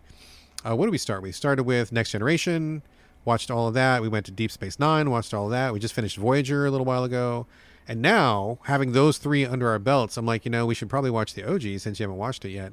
And we went back to the stuff from the 60s with Captain Kirk and Mr. Spock and stuff like that. Man, dude, if you haven't seen those in a while, those are a fucking trip. It's wild. It's wild. Number one, up front, yeah, there are some sexual issues, or sexist issues, I should say, from the 60s that maybe don't fly as well these days. I mean, they're fairly minor, but there are some noticeable things. There's also some race stuff that comes up that's kind of like eyebrow raising, perhaps. Nothing terrible. It's not, by no means is it like a prime offender from back in the day, but like just just eyebrows raised at stuff, something like that. But the episodes are very Twilight Zone feeling. I didn't remember this from when I watched it back in the day, but like a lot of the people who wrote for Twilight Zone and a lot of really prominent sci-fi authors from the time period did write for Star Trek. And so a lot of these episodes feel very much like a Twilight Zone episode, like the way that they have like the problems, the weird ironic twist, a lot of suspense. A lot of these are scarier and like more suspenseful than I remember them being, which is really unusual. So that's been a nice change of pace. And also, it's wild to go from something like Next Generation and then go back to the 60s. You can see, this is all fictional, of course, but like the leap in technology, like the way that like the communicators have moved forward, the transporters move forward, the ship has moved forward. It doesn't seem like that big a deal, but when you watch them back to back, you're like, oh, wow. Like, it's like the difference between like a Model A Ford and then like you've got like a Lamborghini or something. Like, it's like this huge leap forward, all the stuff they could do. And apart from that, you don't realize like how civilized people were on Next Generation until you go back to see the original. Captain Picard, I love Captain Picard. He's like the best, right? But he's like drinking his tea, talking to Riker, he's kind of just chilling, and he'll get mad once in a while, but like he's a pretty cool dude. You go back to like Star Trek, Kirk is like punching dudes, like they're getting into like these barroom fights. He's like kissing every woman that comes on screen. He's like drinking booze and shit. I'm like, oh my god, this is like, what the fuck? This is like it's so wild, dude. It's really, really wild. Camera angles are wild, color schemes are wild, like the close-ups are wild. It's just a really interesting way to go back, especially now that we've got this other new stuff on our belt. It just hits different, man. It really hits different. It's interesting you say thinking about Twilight Zone, because you know how we both love that show. We do. So I would be interested to go back to just watch some for that reason alone. The only thing that always stops me is that the special effects, take me out of it. Oh yeah, dude. Yeah, they take me out of it so fast. Like even just regular makeup, but then when they meet the tribbles or anything else like an alien, it's just you go ha ha ha. That's like the 20,000 feet of Twilight Zone episode where the gremlin's in the plane. Exactly. Yeah. That gremlin's terrible. Like that outfit is just awful, and you can't be afraid of it. And you can't. It ruins that episode. Right. So when things get too timely, when it comes to like effects, that's the only thing but yeah, if I watch one that's not like that.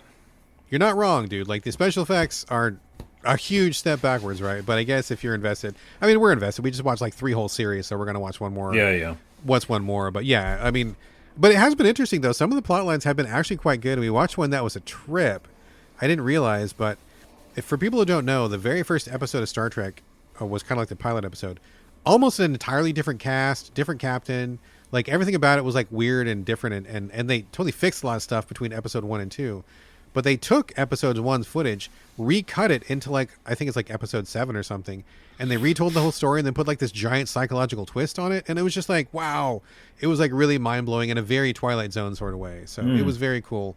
They do that stuff, which I didn't expect. So definitely liking it. It's, you know, you do have to be ready for the special effects. Yeah. And some of the stuff in the 60s, like for example, Captain Kirk's kicking it on the bridge. There's a lady who has a tray of food and drinks, and she's like serving all the men, and I'm like, what the fuck is this? This chick is just like serving dudes on the what? Yeah. It was so. We all just paused for like a second, and we're like, did we actually see that? Okay, it was the 60s, so I guess that happened. So anyway. So video game audience, Star Trek, check it out. Yeah, I guess. Yeah. All right, folks, that is a show. Before the closing music, we'd love for you to leave reviews, share the show on social media, but most important of all, please recommend So Video Games to your friends, because nothing beats good old word of mouth.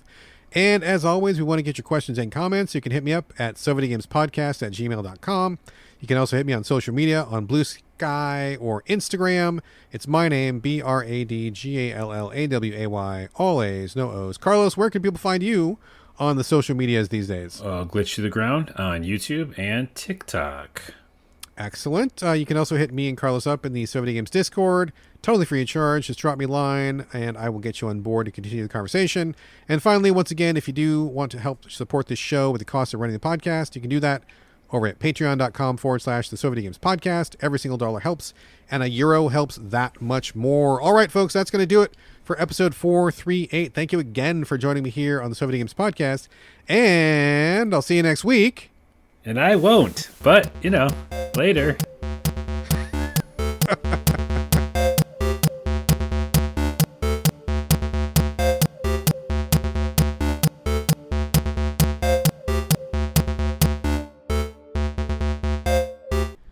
All right. Thank you very much for sticking around past the closing music and credits. And a huge thank you to Carlos for joining me on this week's episode. It was kind of a last minute thing that we put together, but he was available. So I was glad to do it. And it's always fun to have him back on the show. Like I said, though, we did have a little bit of a time crunch. So there were some things we didn't get a chance to cover in the meat of the episode. So I guess let me cover these here now. And I won't waste any more of your time. We're going to get right to it. Okay, you might have noticed that in the main portion of the show, we did skip over circlebacks altogether, which was kind of unfortunate because I did have a couple to get to. So we're going to do those now. The first circleback is, I think, a new So Video Games record where I will introduce a brand new game and then literally circle back to it on the exact same episode. Of course, I am recording in the time warp here, so between when I wrapped up with Carlos and when I am recording now, I went back to Kiborg, Kiborg, the one that I just talked about a second ago, and I ended up, and not only did I end up finishing the main campaign, I went to the newly unlocked arena mode where it's just like a straight up brawl section, and I totally beat that as well, and so I basically finished the game in that little span of time. So I loved it. I think it was super, super fun. And I will say that towards the end of the game, I started kind of picking up on some of the little tricks and tips. Pro tip to anybody out there who's thinking of picking up Kiborg, one of the most important stats is energy regeneration. And you might not pick up on that initially. You can usually get a boost in the energy regeneration with any of the, I believe it's the Lightning God set or Lightning Lord or something like that. You'll know it when you see it. That one gives a boost. And I didn't realize how important that was, but as I was going through the late game, I really started to see how important it was. And so what ended up happening was I found this totally broken build. And that is not broken in a bad way. I want to just take a minute here and just say I fucking love it when roguelike developers will just like let it go, man. Just like relax a little bit. Half the fun in a roguelike is finding like really broken builds or really OP builds where you can go from being underpowered and getting kicked around by low-level slimes to being this super-powered god and just like, you know, steamrolling your way through enemies. And that's exactly what happened here. Once I had unlocked a few things in the skill tree and I had figured out which kind of build I was going for, I got a couple of lucky drops. And I just started like steamrolling through shit. I found a helmet that let me shoot lasers out of my eyes, which was pretty powerful. But there's a downside. It gives you a heat buildup, and if you use it for too long, your body catches fire, which is a negative stat, as you might imagine. But because I had had the energy regeneration boost from the Lightning God set, I was generating electricity like almost as fast as I could use it. Like there was like a slight delay, but like we were talking about, like it was just crazy regenerating so fast. And so whenever I needed to use the lasers, I could use those, set myself on fire, and I always had enough energy to immediately heal myself, because you can unlock a heal ability, but that uses energy as well. And in the main game, if you don't have that boost, you run out of juice pretty quickly, and you can only really get it back by like punching guys in melee. But if you have these boost abilities, it just kind of comes back on its own. And so I would like shoot the lasers with my eyes, set myself on fire, heal myself, and then I could heal myself as much as I needed to, because I would like heal, and then as soon as I healed, like the energy would just like boop, come back. Like it was right back. So like almost infinite energy going on. In addition to that, I had a couple other lightning god pieces for my armor. And so I was generating a static electricity field where anybody that was within a certain radius of me, it was like a 20-foot circle of me, would take damage every 4 seconds on the ground. And then they would also take damage from the air. I had a ground static and I had air static. They would take damage from that as well. And when those guys died, they would explode into lightning balls. And those lightning balls would go seek other people. And then I also had another, I had arms from a different set. I think it was the Protector set. I could be wrong on that one. But whenever you finish a combo, the last punch in the combo does an explosion. And so that combined with some of the armor I had gave me damage multiplier effects. And so I was like shooting lasers. Had explosive punches. People got damaged when they got close to me, and I was generating enough electricity or energy within my own body to keep the whole thing going. I was totally like unstoppable, dude. I fucking steamrolled through these guys that really gave me a lot of trouble last time. There's like a dual boss right before you get to the final boss. Got to the final boss, and it was like a joke. I blew him away like no problem. Went to the arena mode where it's just like wave after wave after wave. You only need to finish, I believe, 30 waves in order to finish like everything.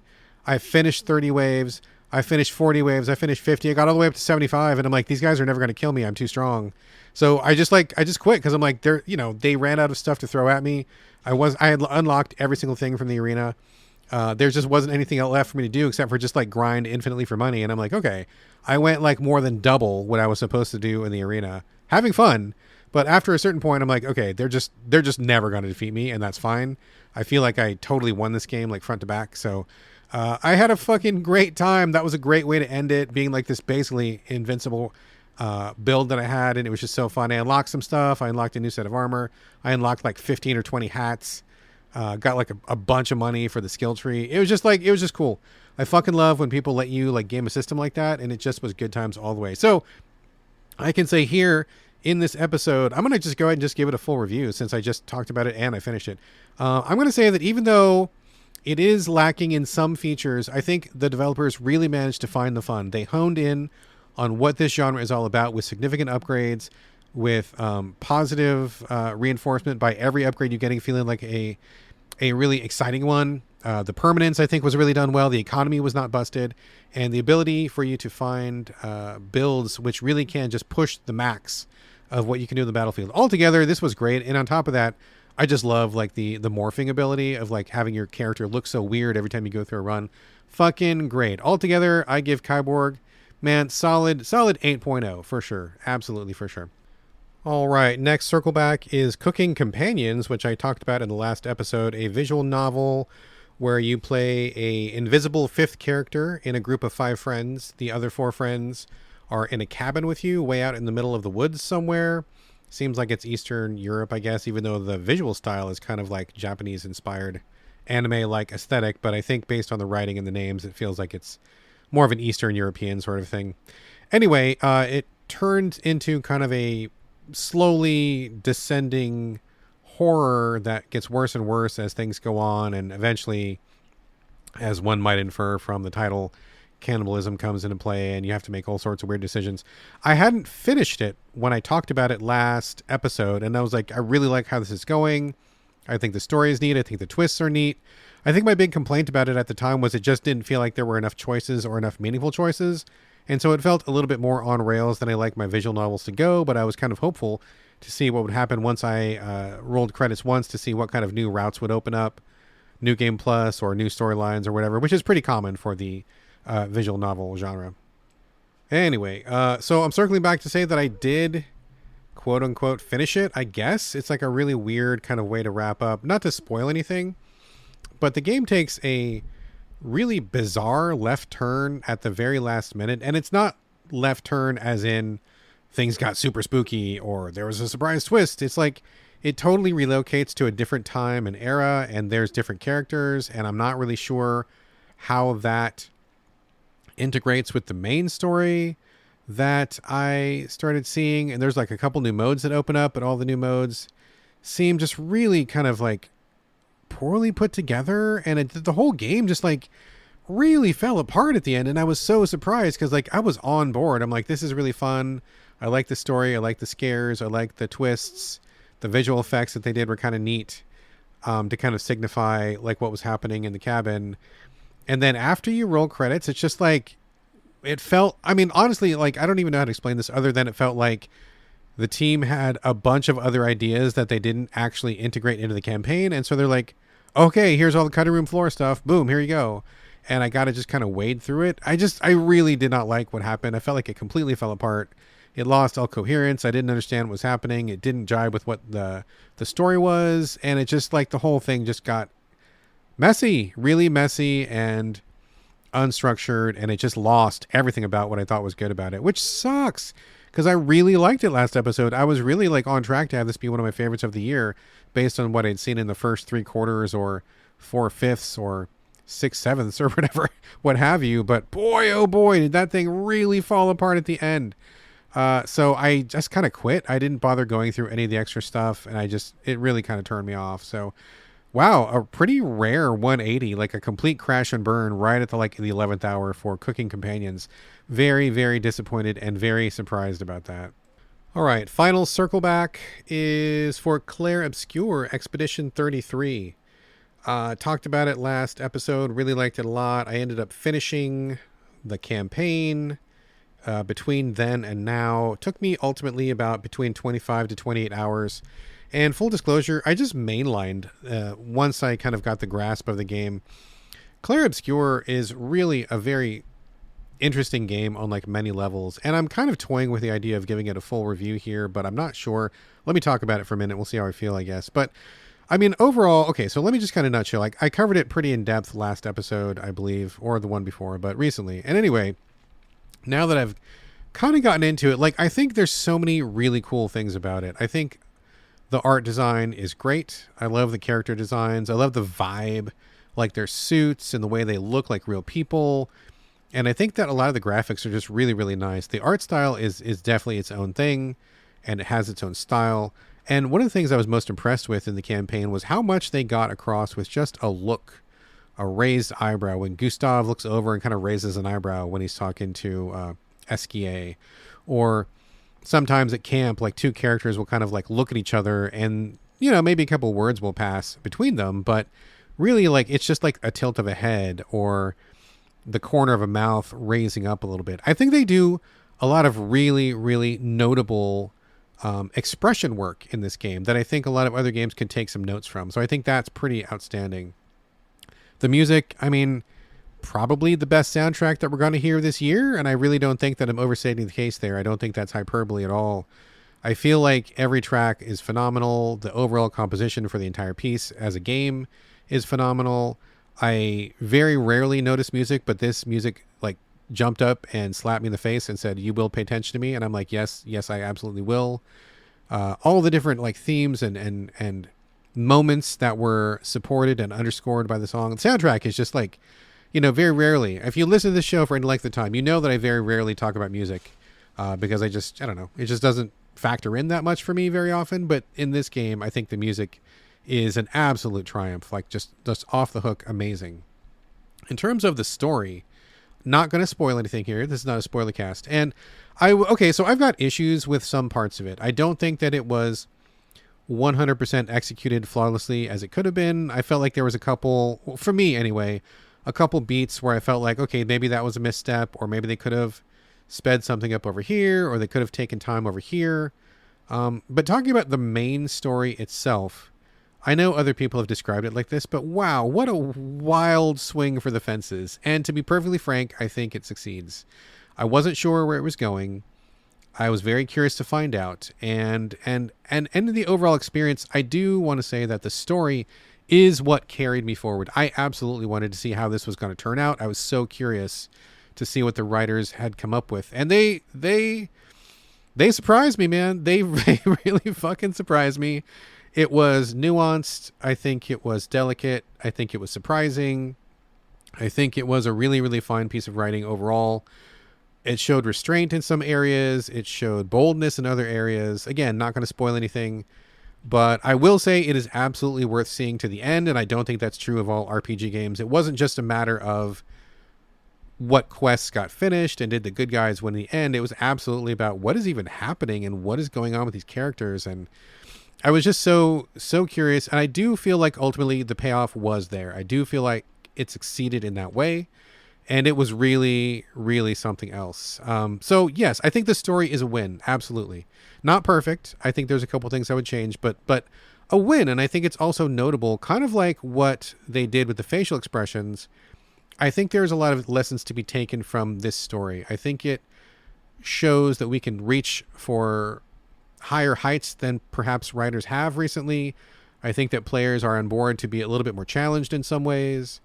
I think that the writing really goes above and beyond, and I do want to celebrate it for that. So I think that's incredible. Okay, as for the rest of it, I think that in terms of production and the gameplay, I think that's where the game kind of, I hesitate to say like it falls down for me, but I think perhaps maybe that's where I don't click with it as strongly as I did with the other aspects. I think that, I mean, number one, UI is not great. The UI could be better. I think the tutorials are not great. Tutorials could be a lot better, especially for some of the systems, which I think are pretty intricate. Some of the characters, especially like CL, like I just never fully understood her powers. And there's a couple other aspects that I felt like really could have been tightened up a little bit. I do think that the lack of a map genuinely hurts the game. I think the mini maps in each level are, the lack of a mini map is a big detriment because I got confused and turned around all the time, constantly got lost. I can't even count the number of times I thought I was moving forward, only to find myself back at the entry point of the map to realize I had simply retraced my steps and didn't even know it until I got there. And I'm like, okay, that happened way too many times. And so these maps, I think, are a problem. I think they need a mini map. I think also you need a quest list. I don't think a quest list would be wrong. I think being able to put markers or just being able to like organize the world a little bit more, I think would have really helped. I know the team seems like they were kind of going for something outside the norm, and I think they did that in all the ways that really count. But I think taking away these kind of concessions to the player and quality of life things, that is not someplace that you need to push the boundaries. I think making the game easier to play for people who are busy, who have kids, who have spouses, who have jobs, who may have to be away from the game a couple days before they come back. I mean, those things are there for a reason. We've developed those things over time for reasons, and I don't think it was great for them to like take that stuff away. I will also say that, so I guess I'm of two minds when it comes to the main campaign. You can mainline the campaign, which is what I did. If you just go from hotspot to hotspot, boom, boom, boom, all the way through, the difficulty is pretty easy and pretty straightforward, and I think I appreciated that, and I liked the ability to just go do the main story and be done, which is what I did.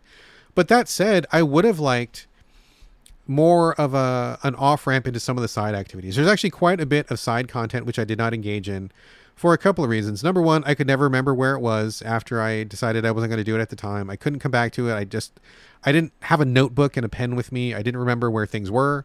And so I very often just forgot, and I didn't want to waste my time looking around. I don't think that it's easy to get around from place to place. I think fast travel at a certain point would have been fine. You do eventually get a flight ability, which helps, but it's not the same thing as fast travel, especially when you're trying to remember, where was that one thing that I saw 6 hours ago? Was it here? Was it here? Was it here? I can't remember. And being able to fast travel would have sped that up a little bit, just for practicality's sake, you know? I think also there weren't very many pointers towards the side content. I know that there are companion quests, but I didn't see any during my playthrough. I don't know whether I just didn't talk to people enough or whatever, but like a little more flagging, like I think would have helped. I know that they're kind of leaning into the exploration, but between the lack of a map and the lack of the larger overall map and the lack of fast travel and the lack of a quest list, I wasn't really incentivized to do a lot of that searching for things. It felt like kind of a waste of time to just blindly go after things, and I just didn't care for that. And I will also say that a lot of the side content was much, much, much, much, much harder than the main content, which I guess is fine. But I think having some of it be just easier and more approachable would be great. I felt like every time I tried to go off the beaten track, I got kicked in the face, and that was a big problem. It really discouraged me from doing the other stuff. So I think that was an issue. I will also say that this game, to me, feels like it's two halves. On the one half, you have the story of the expeditioners and the cool narrative and the events of what happened. And then the other half is the combat system. And I feel like the game really hinges very heavily on the combat system, where I think anybody can probably make their way through it without too much trouble, as long as you've, played a video game before. But I think it is very specifically designed to appeal to people who like to tweak with the little bits and bobs, like the pictos and the luminas and the different statuses and stuff like that. So like when I beat the game, I think the highest damage I was ever doing at one time was probably something like 22 or 23,000, like for one hit, right? But I was talking to people, some people over in the Gaming the Wild Discord, and I've seen some people on YouTube and other people. I mean, I've seen some people like hit like in the millions, and it's like, okay, that's a cool thing that is optional and you don't need to do it. But I feel like you have to kind of like to fiddle with those things a little bit. And if you don't like to fiddle with equipping this picto with this other thing that causes a status, and then, like you've got to really kind of like fiddle with all these little tiny settings. And if you like it, I think it's probably a tweaker's paradise. But if you don't like it, I think the rest of the game is very harsh to you and does not make it easy to engage with the rest of the content if you don't get on board with what the developers want you to do. I think there's a kind of a rigidity there that I found a little bit off-putting in terms of the mechanics. So I felt like I really did lean into half of the game, but not the other half. I did kind of the bare minimum. I just wasn't really that interested in trying to do all the picto tweaks and the lumina tweaks and the weapon tweaks and stuff. Like, it just wasn't that fun to me. Although I can't argue with the results. I mean, I've seen people do absolutely like crushing attacks that I thought were very cool, but I just didn't get there. It didn't click with me. Naturally, it just wasn't something that dragged me in. So I felt like I didn't see as much as a game as I would have liked to, just because I didn't feel very welcome, and I didn't feel like the game was very open towards people who might be of a different persuasion, people who might be interested in other things. And that kind of leads me to the other aspect of where this game can sometimes feel empty if you don't like the tweaking of the combat. Like, you're going to be doing mostly combat. There weren't a lot of side activities that you could engage in that we kind of expect in other RPGs of the type. Like, there was no village building. I mean, I guess there were character side quests, but I didn't find those. I guess they were later, or maybe I just didn't find them, or I didn't know where they were. There weren't like all these other kind of like different types of activities for people who may want to engage in like a broader, more well-rounded experience, which isn't to say that all RPGs need to be the same, but it kind of felt like a lot of the stuff was gated out if you weren't exactly in line with the developers, which it's kind of frustrating. I feel like this is such great content that it could have been opened up. It could have been rounded off a little bit. You could still have your incredibly difficult challenges, but I think more people could have been welcomed into the fold, and ultimately, a more balanced experience could have been had. I mean, clearly that's not what the developers are after, and people are free to make whatever game they want to make, blah, blah, blah. I get it. But just from my personal experience, in my opinion, I feel like it was a little bit too bifurcated for me. It was a little bit too divisive in terms of story as opposed to gameplay. But that said, overall, I did go through and finish it. I did have a good time. I did have a lot of respect for what the story was going for. I don't think anything about this game is perfect, but I think they are trying new things. I think they are bringing a lot of new to the table, bringing a lot of fresh blood, a lot of new energy. And I really have just the greatest respect for that. So I think this is absolutely, without doubt, a notable title. It's probably going to be one of the 10 best of the year. I think that's a pretty safe assumption. And even though I do have some issues with it, I think overall it is something to be studied and learned from. And I think it's got a lot to teach the rest of the industry. So, I just talked for a million years. I should give it a review. Okay, so what score am I going to give it? I'm thinking, oh boy, I'm really divided here. I really am leaning towards 8.5 because I feel like the places where it's strong, it's extremely strong. But I will say that some of the drawbacks to me were pretty serious drawbacks, and they did hamper my enjoyment of the title overall, and they kind of reflected maybe like some choices I think that could have been a little bit more well considered. Okay, I'm gonna go with an official 8.0. I gotta do it. 8.0. It's really great. I think it's notable. I think it's gonna be a landmark touchstone title for years to come, but I just have too many reservations about it to like embrace it fully wholeheartedly. Yes, 8, 8.0, 8.0, 8.0, it is. Okay, a couple more things. First, a bit of news came in between the last segment and this one. There's a new game on Steam called The Last Waltz. It is by Matt Sainsbury, who, full disclosure, is a friend of mine. I've known him for many years. I've been following him for many years, and I believe I contribute to his Patreon. He has this game which is not released yet, but is coming soon, and it's about, I guess, professional dancing or ballroom dancing, something along those lines. They're aiming to have a number, like I think they said 30 different tracks of appropriate music, different routes, visual novel, ballroom stuff. It looks very cool and very interesting. Seems like exactly the kind of thing that would be up my alley. So heads up, they are looking for people to wishlist the game right now in order so they can, get some PR on board and engage interest in this title. So heads up that this exists. It's called The Last Waltz on Steam by my friend Matt Sainsbury. Please check it out if you like visual novels, if you like dance sport, if you like ballroom dancing, anything along those lines. Please give that a look, and a wish list I'm sure would be very much appreciated by them. Okay, last game of the podcast here. God, I gotta really fucking wrap this up. Is Sunderfolk. Sunderfolk is a brand new game which was sent to me by PR. This is a very interesting one. Now, this is going to be just my tentative, kind of first look at it. I feel like there's a lot to dig into here, and I'm only just kind of scratching the surface. But what the gist of it is there is a fantasy world which takes place underground. There is a special crystal which gives light and protection to the animals that live there, and these are anthropomorphic animals of all stripes. They live in this underground thing, and then all of a sudden ogres attack their underground town, and they need to protect and strike back and defend their life and friends and everything else. So that's the basic story, whatever, pretty standard fare as far as games like this go. But that's not really the part to pay attention to. The part to pay attention to is what the team is doing structurally here. So this is a turn-based tactics title, and I believe that's divided up into hexes. Yes, that's right, hexes. You choose from one of 6 characters for yourself. There's like a polar bear who's like a berserker. There's a salamander who is a fire magician. There's a goat who's an archer. There's a raven who's a sorcerer. There's a ferret who's a stealth guy. And I think there's one more person that I can't remember right now. But you choose one, and then there's also kind of a card system which attacks you. Just hold on that second for a second, because really the point of this is that it is supposed to be kind of like a group tabletop game that you play with friends, and one person buys the game, and then everybody else plays, well, including you if you bought the game. You play on your phone, like you play on your phone, and so you don't use the controller during gameplay at all. You pick your character. Ideally, you're going to play this with 3 friends. Maximum party size is 4 people, and it seems pretty clear to me that the game really wants you to have 1 character per person. And so you open up your phone. There's a couple QR codes that you kind of scan. You download the controller app to your phone, and then you all log into the game by scanning another QR code. And then you sit in front of your TV with your PlayStation. I'm playing this on PlayStation running, and then everybody has their own phone out, and then their character information is displayed on their personal phone.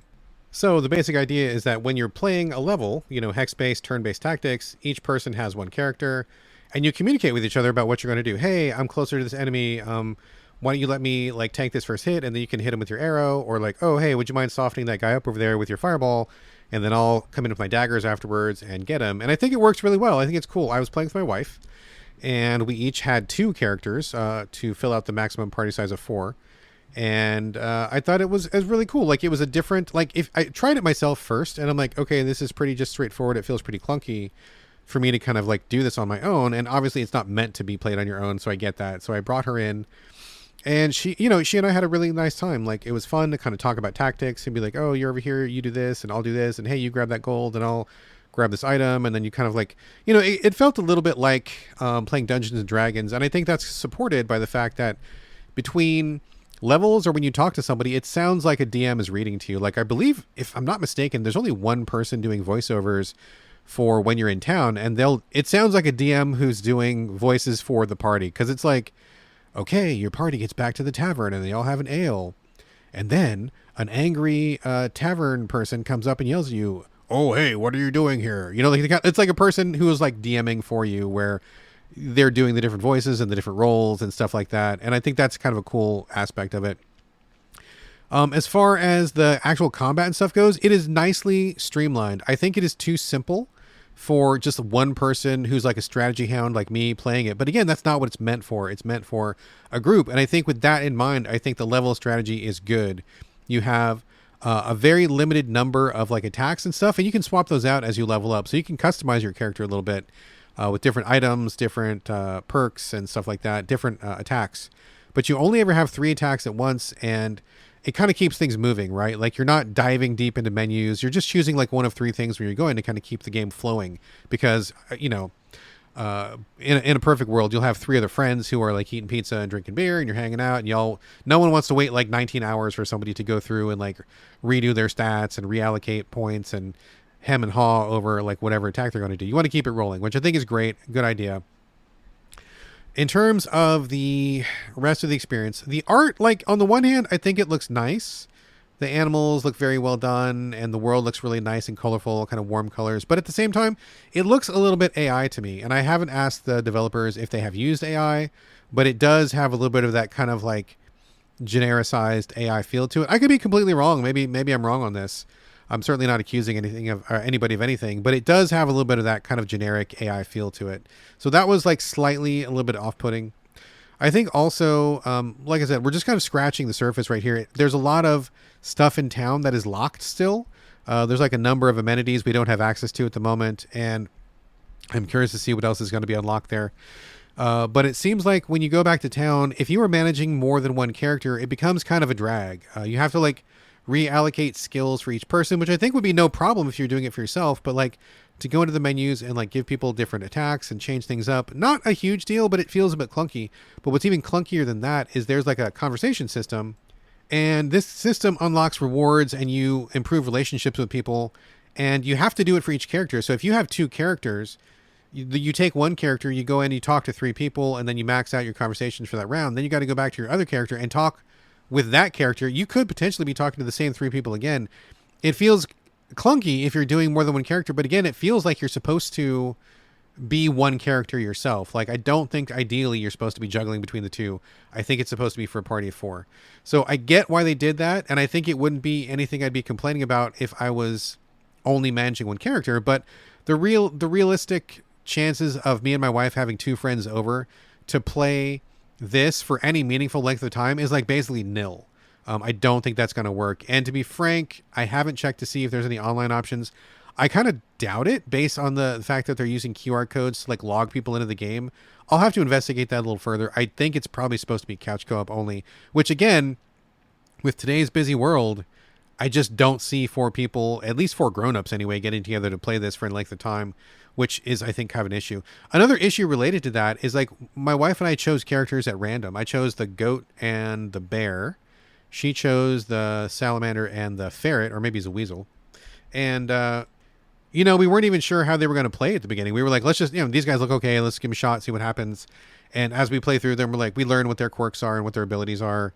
The bear can shield himself and he takes a bunch of hits, and the salamander can bounce around the battlefield and spit fire, and the goat is obviously an archer, so he keeps his distance, so forth and so on, which is great. But after a couple rounds, I was like, I want to try that raven to see what the magic user is all about, and I want to check out the there's a bat. Oh, that's what it was, the bat. The bat is a bard, and he does like buffing attacks. I'm like, check these out, and we couldn't change characters. I'm like, wait a minute. How do I go back and change characters? I don't think that there is. I put an email into PR and I just got a response. They're going to check with the developers, but according to PR, there is no way to change a character once you choose one. So you can, I believe in the menu, let go of a character. Let's say, for example, I have the goat and the bear, and then we have an extra friend show up and they want to play too. So I can like release the bear and that person can take over the bear, but we can't switch. Like they can't just pick somebody from the beginning and choose their own character. It's like you have to start a whole new campaign. And I'm like, okay, that's a major problem. Like, I just want to, number one, I want to switch characters around because it's kind of boring to play the same character all the time, especially for this kind of like social friends over couch co-op. Like, you don't want to lock people into one character forever. And I get that they're probably leaning into the D&D thing of like, oh, you have a character, that's your character, you play them forever. Okay, cool. but also I didn't know what these characters were like. I didn't really get a chance to customize them. I didn't create them on my own. I didn't know what I was getting into. I was still trying to figure out what the game was. I didn't even know what this game was to begin with.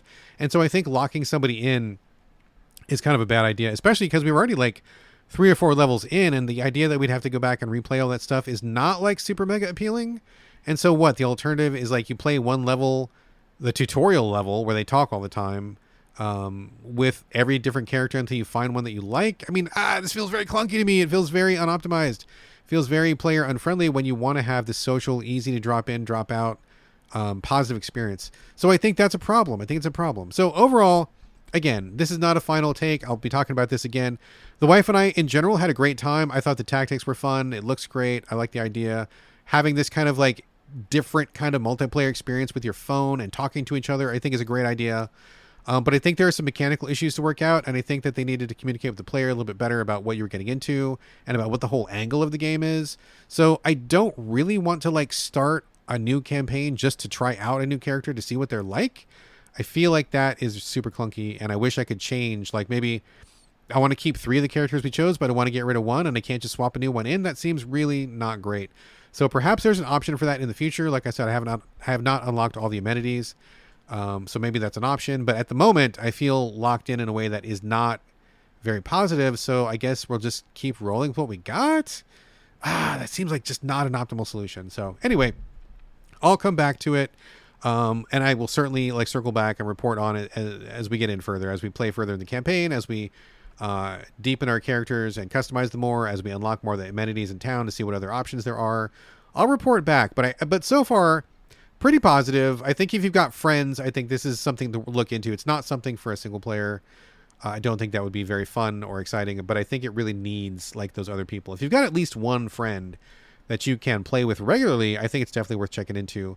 But again, TBD on some of this stuff. There's a lot more to investigate, and I will report back when I know more. So, okay, that is it. I've already done the closing. Not going to repeat that. Thank you very much for hanging out past the closing music to hear this final segment.